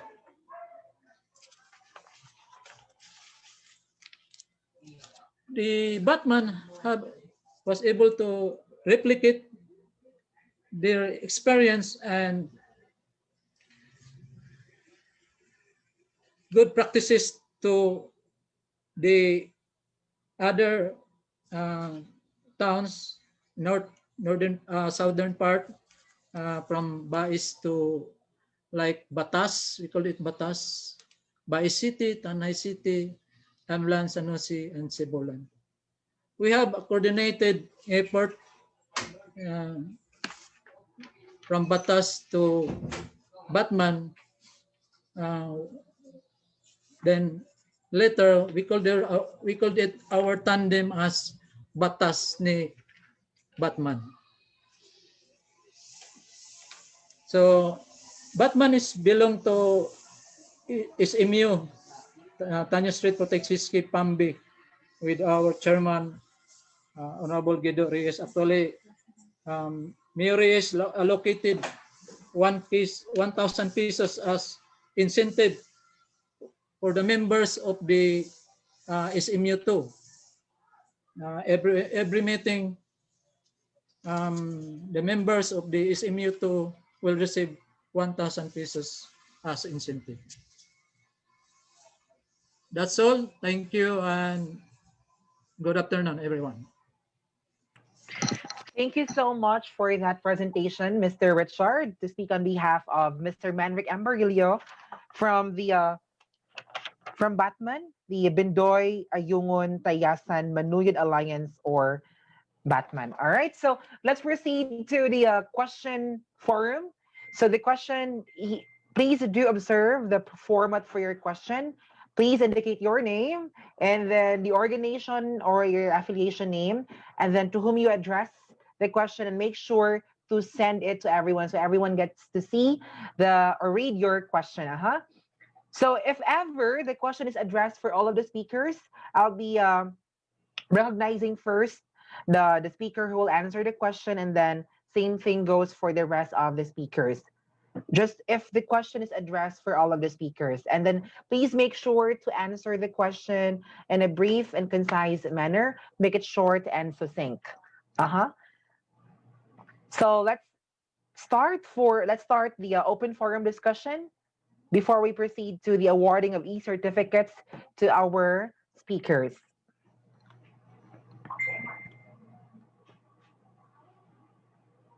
All right, so here's the first question.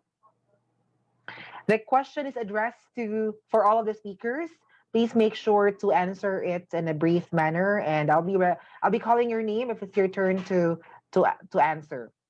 The question is from Miss Violeta Imperial, who's into sustainable tourism. How do you allocate or manage the tourism fee or environmental fee collected in your sites? Do the fisher folks have shares? Again, how do you allocate or manage the tourism fee or environmental fee collected in your sites? Do the fisher folks have shares? All right, let's hear first the answer of Attorney Eldwin Alibutdan from SMARTT-SBD. Attorney? Yes, actually we are an alliance.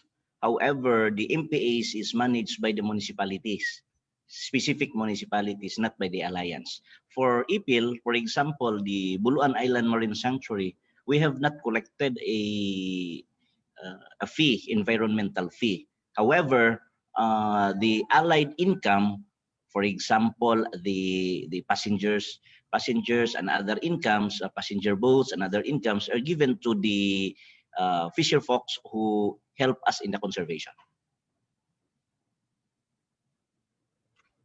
Thank you, Attorney Alvin, for that brief answer. Next, let's hear the answer from Mayor Jose Tumulak of Oslob. Mayor. So to answer on behalf of Mayor Tumulak, we have his representative, Mr. Andres Paling Jr. Sir Paling.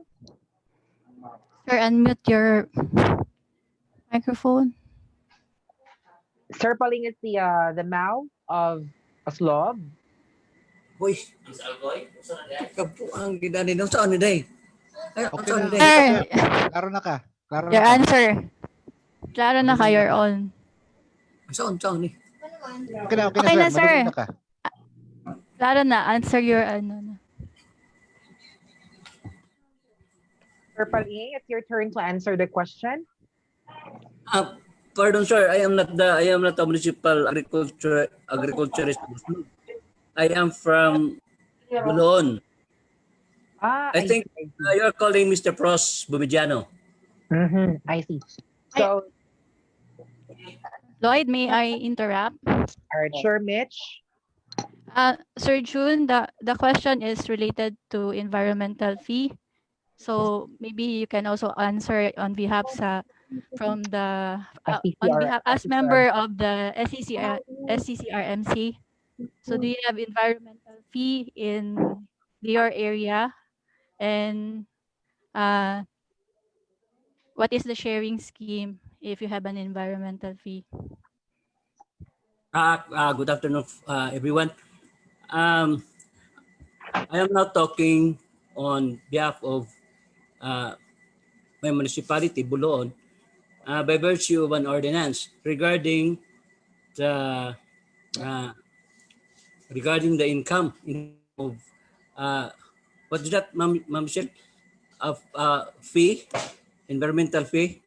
Okay, the collection or the collected income from our MPAs we have a sharing scheme. The 40% of it, 40% of it will go to the coffer of the municipality, and then the 10% will go to the coffer of the barangay where the MPA situated or located, and the rest will go to the PO. who are managing the marine sanctuary. That's all. Thank you so much, Mr. Andres Paling from Bulacan, and also a member of the Southeast Cebu Coastal Resource Management Council, or SCCRMC. All right, next, let's hear the answer from Mr. Richard from the Batman. So, Richard, what's your answer for the question about environmental fee? Environmental fee, sir. Lloyd, I think nawala siya. So maybe we can ask the SPCRMA. All right, so let's ask someone from the Siquijor Province Coastal Resource Management Alliance. We can have it. We can have Rayan, our area coordinator from CCEF, or we can have Mr. Lloyd Panerio, one of our active partners in Siquijor Province.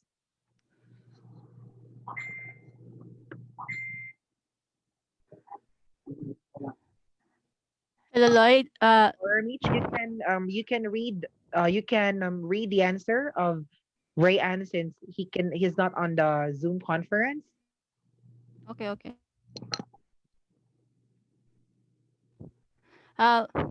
Maybe I can answer on behalf of the SPCRMA, since I'm also working. I cannot contact Lian and also the MAO of municipality of Maria, since they are also doing since he is also attending a separate meeting. So for SPCRMA, like what Atty. Alibutdan said, there is also there is no environmental fee yet implemented for the entire province. So the collection of their fee is specific for the municipality, since the MPA are under the municipality or managed by the municipality.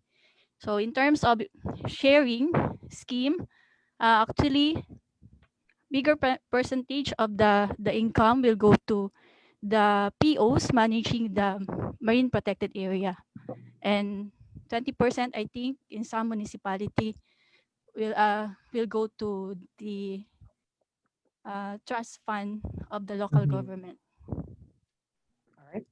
Thank you, Mitch. So all of the speakers have answered the question. Let's proceed to the question thrown by Ms. Jodaline P. Saceda.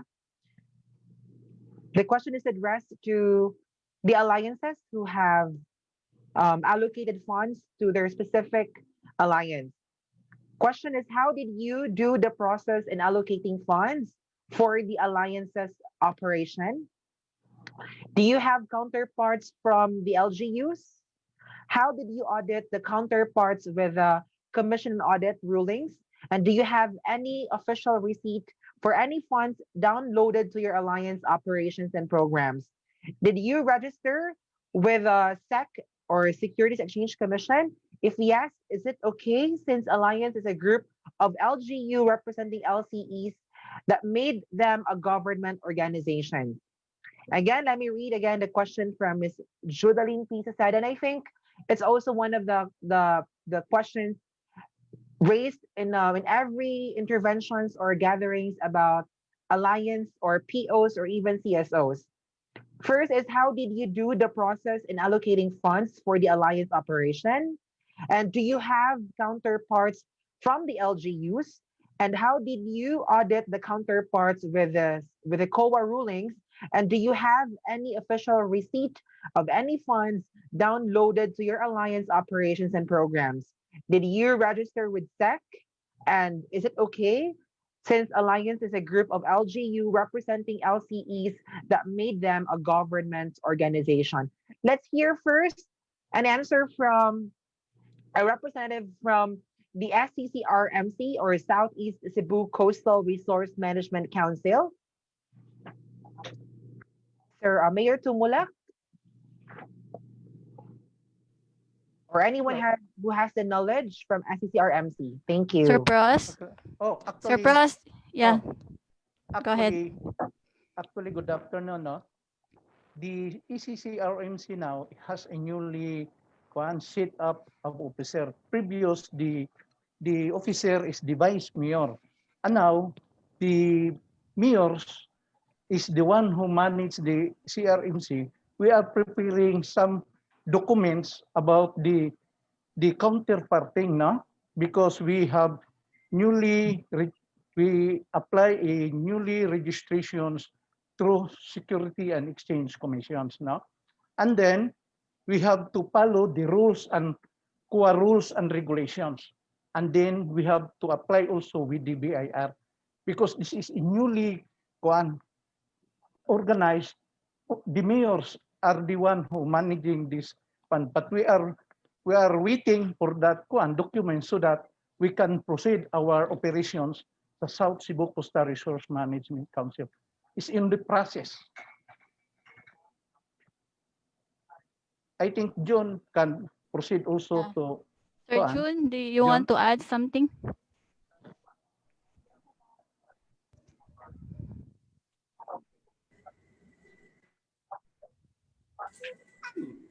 Sir June.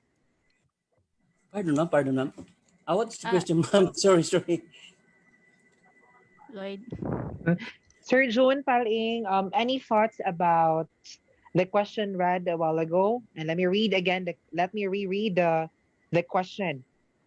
So in the SCCRMC, especially in your knowledge in Bulhoon, how did you do the process in allocating funds for the alliance's operation? Do you have counterparts from the LGUs? How did you audit the counterparts with the COA rulings? And do you have any official receipt for any funds downloaded to your alliance operations and programs? And did you register with SEC? If yes, is it okay since Alliance is a group of LGU representing LCEs that made them a government organization? It's from Ms. Judaline P. Saseda. Actually, as good afternoon again. Actually, as Mr. Proceso said earlier, that we are still in the process because before we are contributing 40,000 pesos from each municipality for the operation, but lately we found out that we might be questioned of from by the Commission on Audit for the documentation of our contribution because because the money which is collected from each municipality will be deposited to another local government unit like in the Laget. So there was an issue or there was a question raised one of the member of the cluster that regarding the legality of the issuance or the how we or what are the documents that we need just to the documents that we need to make it legal. And until to date, there is no final or exact means or exact or the final decision whether or not we have to continue or whether or not by contributing the amount is legal. I think since since I think we can solicit the legality of the contribution to Attorney Eldwin Alibutdan because he has he is the right person to answer the question regarding the legality. Okay, thank you, sir.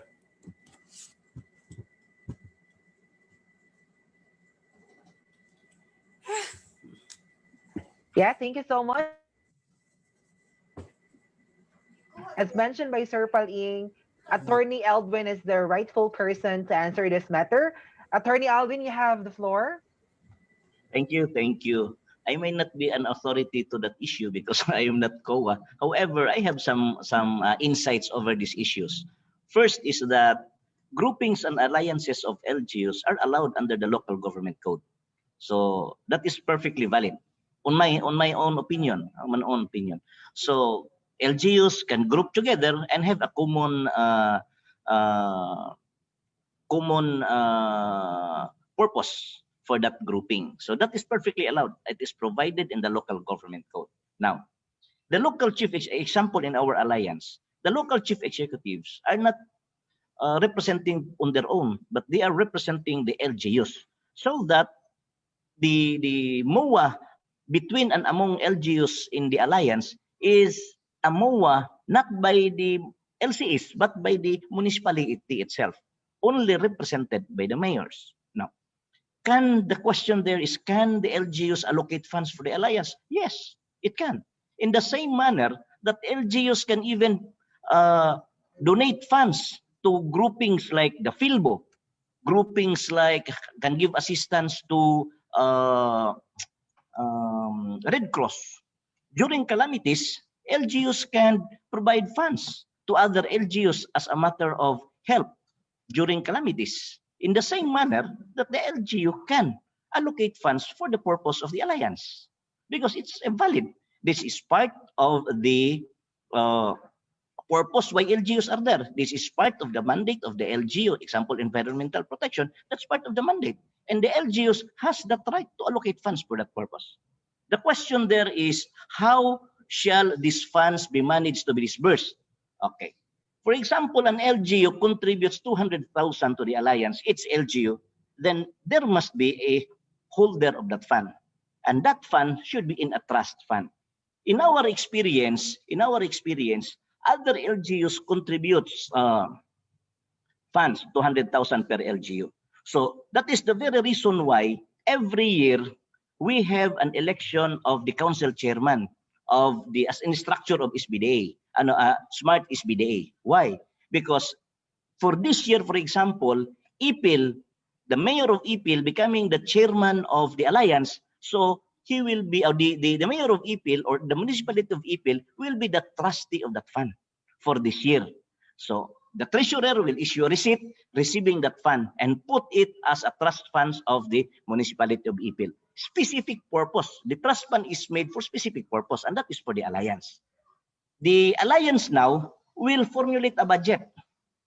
The budget should be approved by the alliance. So that is the preference point of COA to audit whether or not the disbursements of funds is valid, because is it in accordance with the approved budget of the alliance. Okay. Now, it is the treasurer of IPIL now who will disburse the funds according to COA rules and regulations. So that is spending a trust fund. Next year, another mayor will be the chairman of the alliance, so other municipality. So the funds will go to that municipality, so that there will be allocation of responsibility. There will be allocation also of the opportunities for the members of the alliance. On my part, I can say that it is a valid allocation, valid disbursement, as long as we follow COA rules and regulations. There must be bidding in the disbursement, and it must follow the approved budget of the alliance. Thank you. Thank you so much, Attorney Eldwin Alibutdan, for that thorough explanation. Now let's get to hear an answer from SPCRMA. But for now, since we don't have anyone from SPCRM, we have, yes, all right. So we have a representative, Sir JR from SPCRMA. Sir? Hello, good afternoon. With regards to the question asked to all the presenters, most of them are answered by Attorney Edwin, but I would really wanted to emphasize that the contributions of each municipality will be supported with the SB resolution, considering that it is an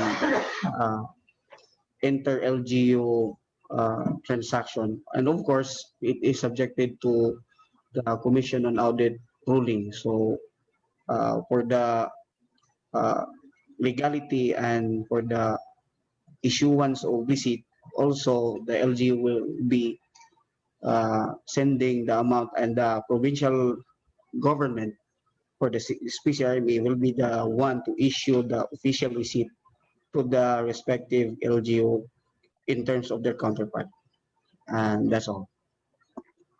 Thank you, Sir JR from SPCRMA. Let's proceed to the next question. The next question is kind of great because it's about gender streaming and participation. It's from Miss Maria Natalia Ciasico. The question is addressed to all speakers. Is there any participation of women in your respective MPAs? If yes, what are these participations of the women's sector? Again, is there any participation of the women in your respective MPAs, and what are these areas of participation? Let's start first with Sir JR from SPCRMA. Okay, thank you. The participation of our women's sector is more on the livelihood program and also with the enforcement. This is a very unique characteristics of the Siquijor areas, considering that the women of these MPAs are very active in guarding their respective marine protected areas. And also they are very much more particular with the livelihood, considering that majority of our major livelihood from the island is fishermen and fishing and farming, and they are very much more concerned about helping their husband in terms of the managing and for the protection of the marine sanctuaries. Thank you, Sir JR. Any additional thoughts, Ms. Michelle Baird, since you've worked in Siquijor province? Lloyd, yes.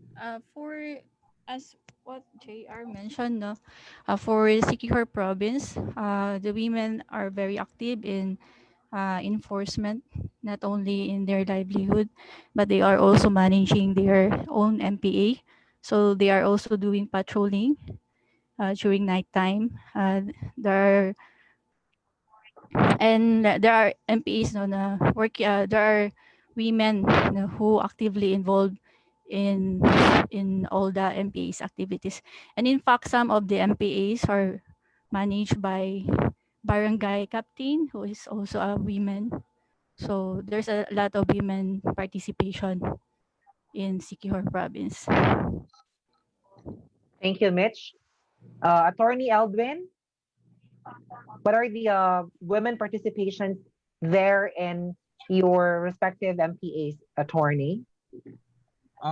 Yes.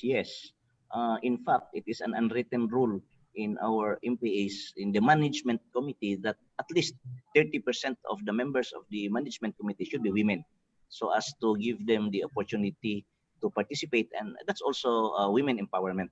However, in reality, on our part in Buluan Island Marine Sanctuary, more than 50% are women because they are most active. Men, especially fisher folks, are more inclined on the livelihood issue.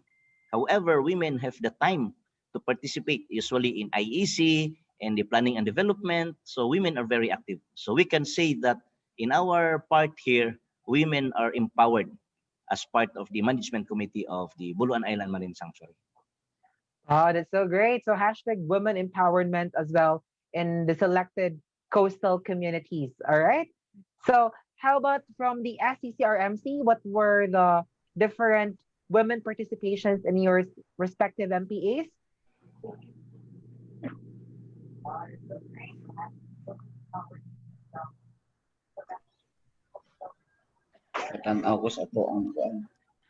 Sir June? Okay, Mamit. Actually,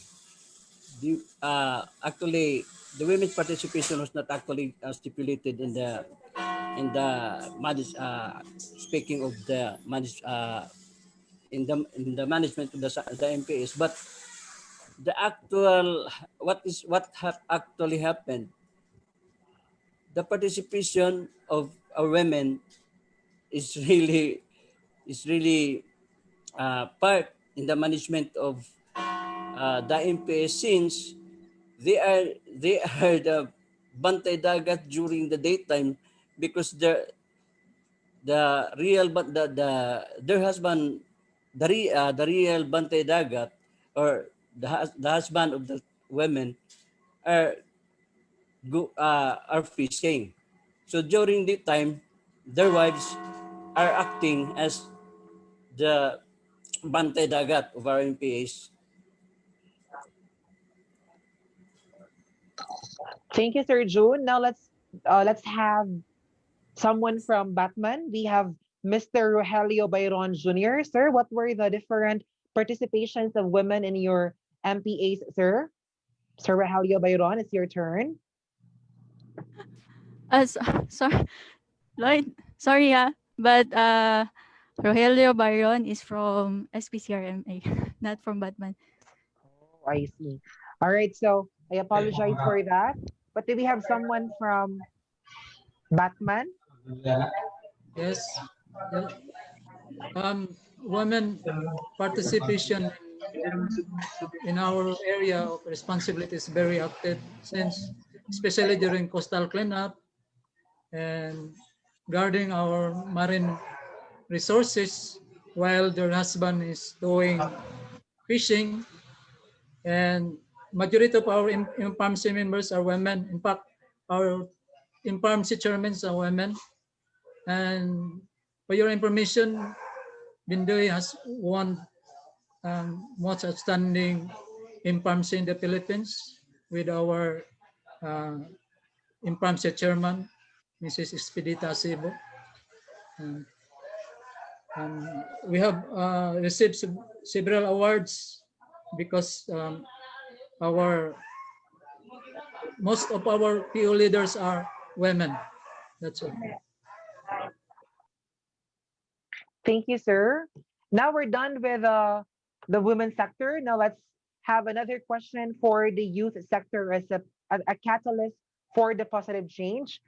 For this, let's have an answer only from let's have it from SPCRMA. Sir June, is there any participation of the student or student volunteers in your respective MPAs?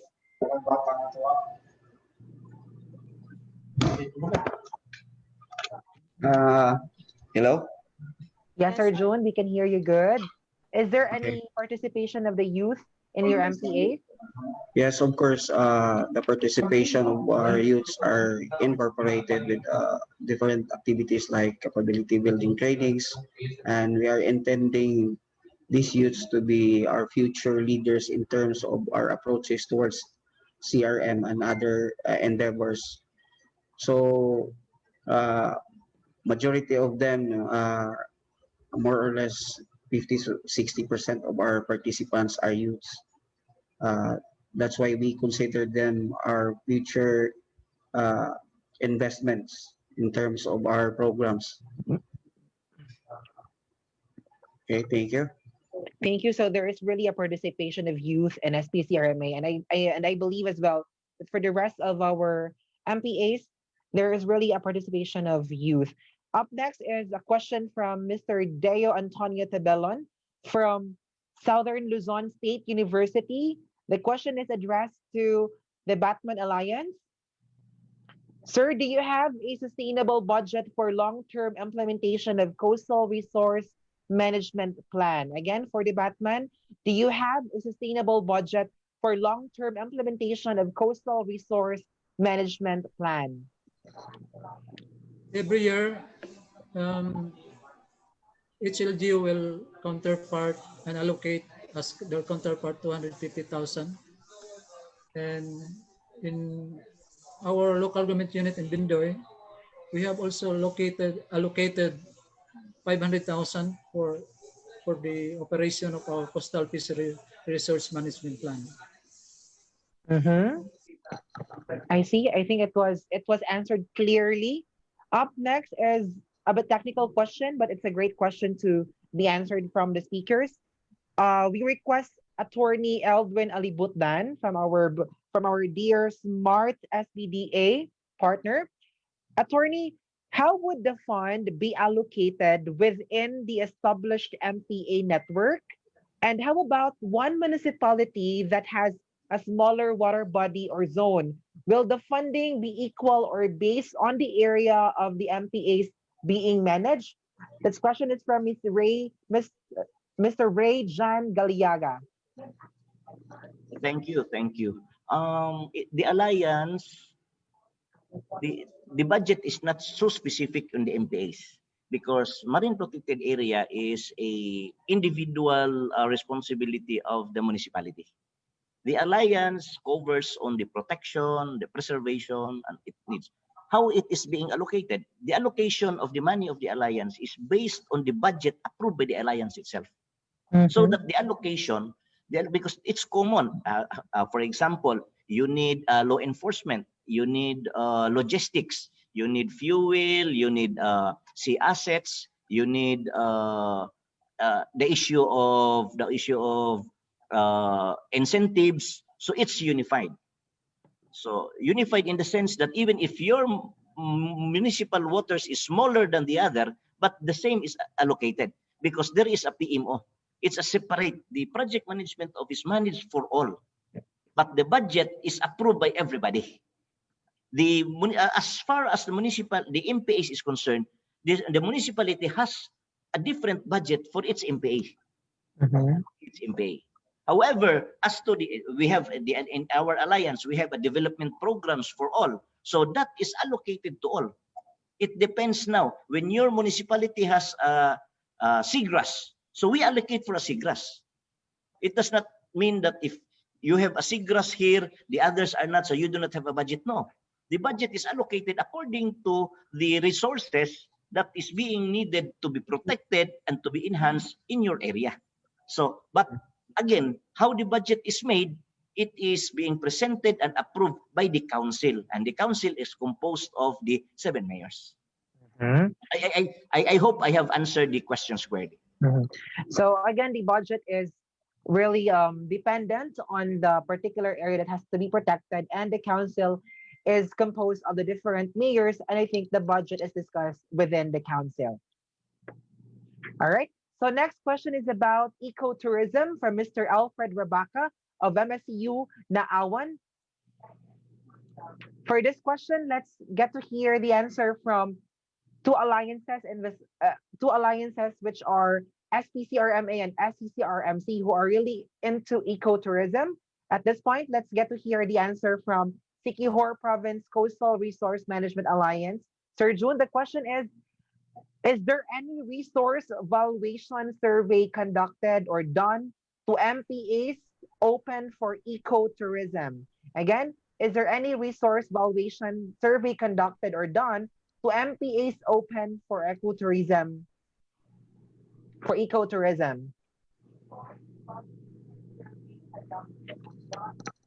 Sir June, yeah, there you go. Okay. So with regards to the question, if there is a survey, of course, we did a survey to our ecotourism sites so that we could maximize our efforts and endeavors in terms of its applicability on what will be the most effective system or schemes that we will be implementing in each area. So that is one of our major activities. Of course, it is participated with not only with the Alliance scuba divers, but also it is also participated with other member government agencies like the FAR, DNR, and also with the NGOs. Thank you, Sir June. Up next, let's hear the answer from the Southeast Cebu Coastal Resource Management Council. If we would love to hear an answer from Oslob, especially the for, since you are really one of the best tourism sites in southern part of Cebu?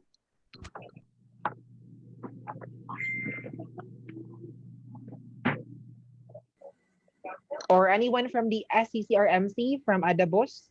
Sir Andres Paling from Balauro?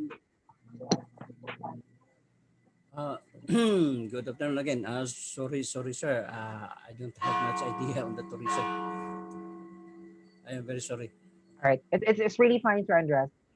How about the, do we have someone from Municipality of Oslob, Mitch? Yes, Sir Pros, Sir Pros? are you still there? Sir Pros? Mitch, na Wait lang. one of Yes. Sir Okay na? Pros? Okay. Okay na. I answered the questions, no? Thank you, the questions. Actually, the municipality of Oslob has an ecotourism. Actually, our area is declared as protected area, the wheelchair area, no? Previous years, without pandemic, the problem, the ecotourism of Oslob is most ecotourism whole world. Actually, there are so many visitors from foreign countries. No? And now, when the pandemic is came, we are reducing. No? Actually, the provincial government intervene, assist us during the launching because they want to open again the ecotourism in Oslo. No? Now, the wheelchair area now has a not the not the foreigner, but in the local participations, the local guests from other places in Cebu and the Manila. And now, in terms of scheme, the all the fishermen there who are manning the area, the boatman, is given is 60%, no? Of the profit came from the viewing and the diving, no? Unya, the 40%, the 30% from the 30% is also given to the municipality, and the 10% is also given to barangay Tanawan, the barangay officials. And now they are the agency assessing the ecotourism are the DNR, the BIPAR, the DOT, the DTI, and the law enforcers from the PNP, the regional director, and the provincial director. No? And now the wheelchair area is operating, but they want to make a booking first in the provincial government. They have a what we call that one in the province. They are listing their names to go in our municipality, and then when they have already a document that they are already in the provincial government booking there, then they will proceed to viewing the area.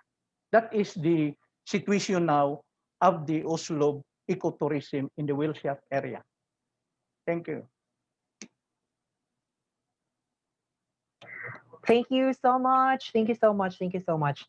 Now we're down to our last two questions before we proceed to the photo opportunity that later on we posted on our social media sites, and at the same time the awarding of e-certificates. Next question is from our international participant, Mr. Countryman. The question is addressed to all speakers. Let's start first with Attorney Eldwin Alibutdan. Sir, do you know of any research that measures the ability of superlights to attract fish of various species from specific distances? In our area, no. We do not know about that technology, and we do not have the capacity to measure that. We are not informed. That's too technical. We do not have that here in our area.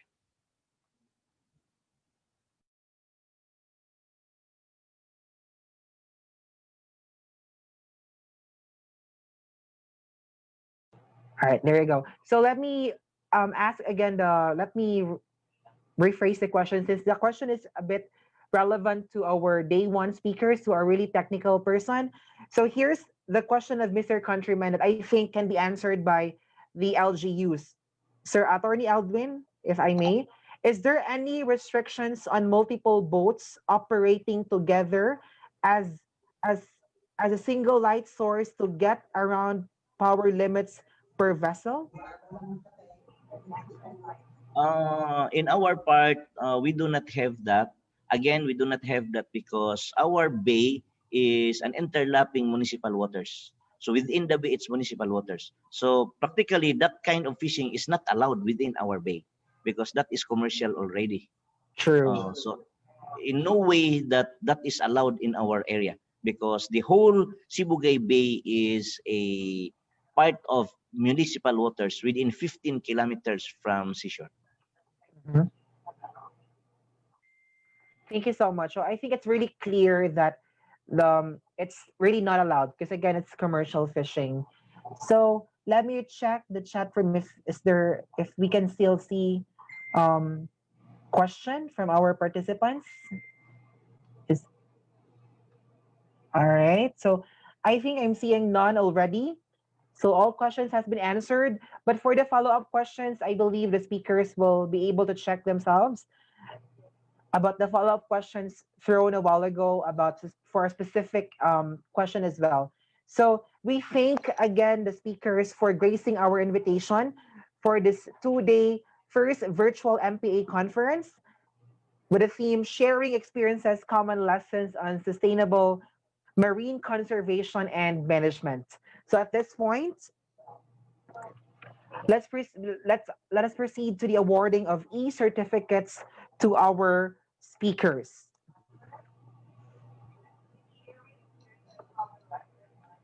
All right, so may I request our CCF Executive Director, Mr. Ricky Auburn Samson, to award the certificate of appreciation to our speakers from Southeast Cebu Coastal Resource Management Council, from Siquijor Province Coastal Resource Management Alliance, and also from Batman, Bindoy, Ayungon, Tayasan, Manuyod Alliance Network, and Save Marine Aquatic Resources through Team Sibugay Bay Development Alliance, or SMARTT-SBD. So Ricky?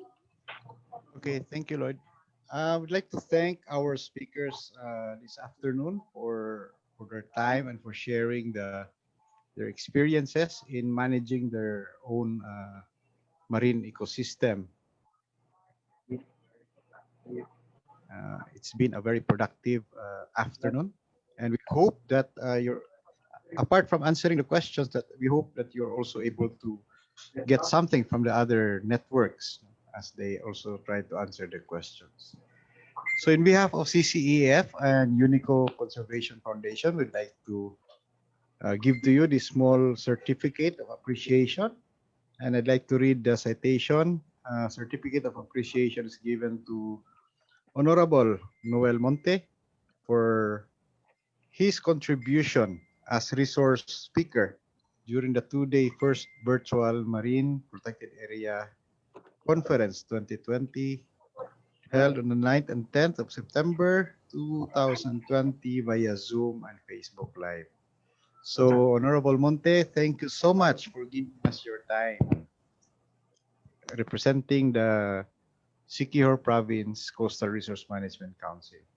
The same certificate is awarded to Mayor Jose Tumulak Jr. Mayor, thank you so much for your time. And the same certificate is awarded to Attorney Eldwin Alibutdan of the Sibugay.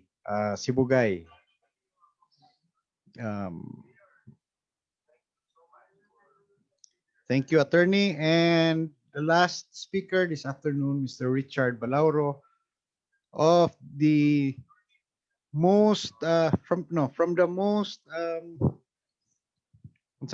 how do we say it, from the most popular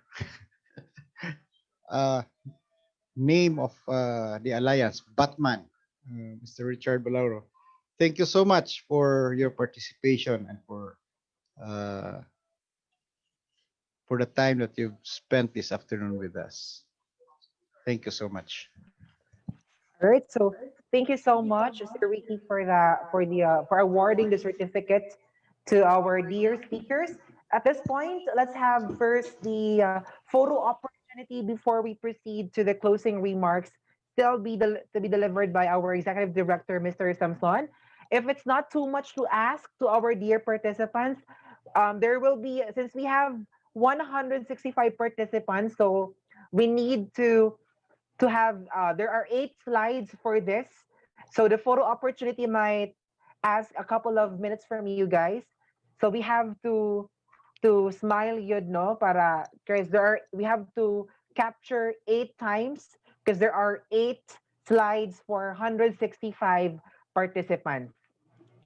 All right, so I'll be counting and then smile again until we're done with the 8 slides. All right, so I request everybody to please turn on your camera and show, yes, your brightest smile of the Eco Warriors brightest smile. There you go.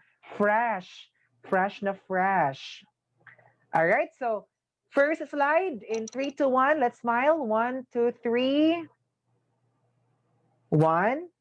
Next, second slide. 1, 2, 3. Third slide. 1, 2, 3. Fourth slide. 1, 2, 3. Fifth slide. 1, 2, 3. Sixth slide. 1, 2, 3. Seventh. 1, 2, 3. And the last slide. Last smile. 1, 2, Lloyd, paspasa kayo. 3. It's fine kay nag-capture. But anyway, if you're still smiling, okay ra gid kaayo. So, ladies and gentlemen, before you leave in this Zoom chat room for our first virtual MPA conference, please be reminded that we will email you e-certificates for those who attended the seminars. If you want to give a gentle follow-up of your e-certificates, please slide a direct message to our FB page or email at info@coast.ph. Again, through Facebook or at email at info@coast.ph. So at this point, before we conclude this 2-day conference, let's get to hear the closing remarks from the captain of the ship of Coastal Conservation and Education Foundation, the brain of this event, none other than my executive director, your executive director, our executive director, Mr. Ricky Samson. Thank you so much, Lloyd. So we're done with our 2-day virtual conference. Thank you so much for attending. We hope that, well, actually we have more than 100 registrants. We have reached 600 plus. But because of concerns in signal, siguro wala naka-join ang uban. Hopefully we can do another one. I've seen in the chat that maybe next time we'll do it in Luzon. But with the technology, I think we can have the same system, the same platform, and we're doing this internationally. So thank you very much once again to our speakers, to the participants, and to our partners, and to the national government agencies who are present. So thank you, and please, if you want to know more of CCEF, the work that we're doing, please visit our website at coast.ph. And if you want to help us continue with our work, you can donate any amount in our different platforms through PayPal, and you can get the information in our website by Lending Abluhan. We have a Lend Abluhan project, and it's basically our fundraising program. So once again, thank you very much. Good afternoon. Daghang salamat. Maayong hapon. All right. Thank you so much, everyone, for joining us in this 2-day conference. Once again, this has been Lloyd, your moderator, saying, let's be one, let's help, donate, partner, and volunteer. And let's be one in protecting our coast, because when we protect the coast, we help secure the future of the next generation. Maraming salamat, and please enjoy the rest of the day. Thank you, Oborn. Thank you. Thank you, Cheng. Thank you. Thank you, Attorney. Attorney, thank you, attorney. Sige, salamat kayo. Salamat. Bisita niya ko Thank ni you, mo Sir baka uli kong John. salog. Sure, Sir sure, Cross. sure, sure. Salamat. Cheng, nasa Felix. All right. Mayor. Oo. Felix, thank you. Oh. Thank you, Sir. Sa Batman, salamat kayo. Mayor Tumulak, daghang salamat. Sir Mayor Prof, Paling, salamat kayo. Mayor Paling. Si June, no? Thank you. Everyone, if you wish to greet someone here, your co-participant, you can just unmute yourself. You can unmute Thank you, yourself. Bill. Bemo. Hi, Bill. Kumusta? Hi. Kumusta ang Bohol? Kira. Thank you, CCEF. Susunod na pod. Regards si mo si Sir Lulong. Thank you. Oh, Thank you. Sir, regards po. CCEF.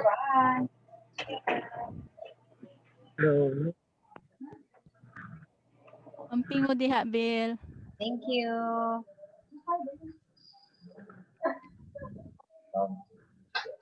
Yes, napakadiha. Salamat.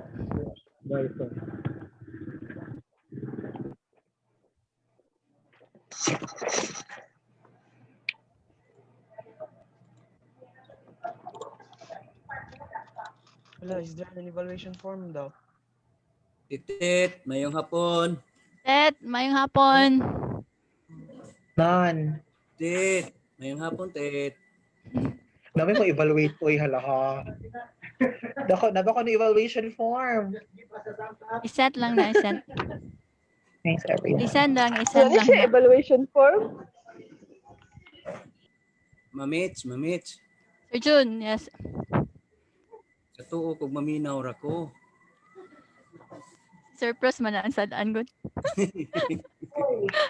Pa-back up man siya. Hi, Jeff. Galing-galing. Pa-shout out naman po. Share lang. Nakalitan ka, Sir Jun. Patan ni taon. Email nyo na lang po. Nakulatan. Si Ricky, Wala ka expect. Sir Jun, nagkita na gyud ta. Mao. Ano sa pagka ni magkasig Salamat. So thank you po. Feedback. Nabay Okay. feedback form. Salamat kayo sa Wala po feedback tayong- po. Salamat. Kamay na lang po. Okay, bye-bye. Bye-bye. Tet, kumusta, Tet? Ay, good job. Thank you, Mayor. Paling, thank you. Pindot na ko eh.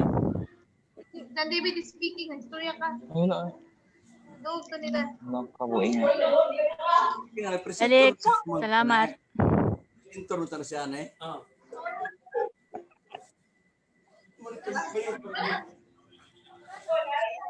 Ayan, siya no. Hey, bosan nih.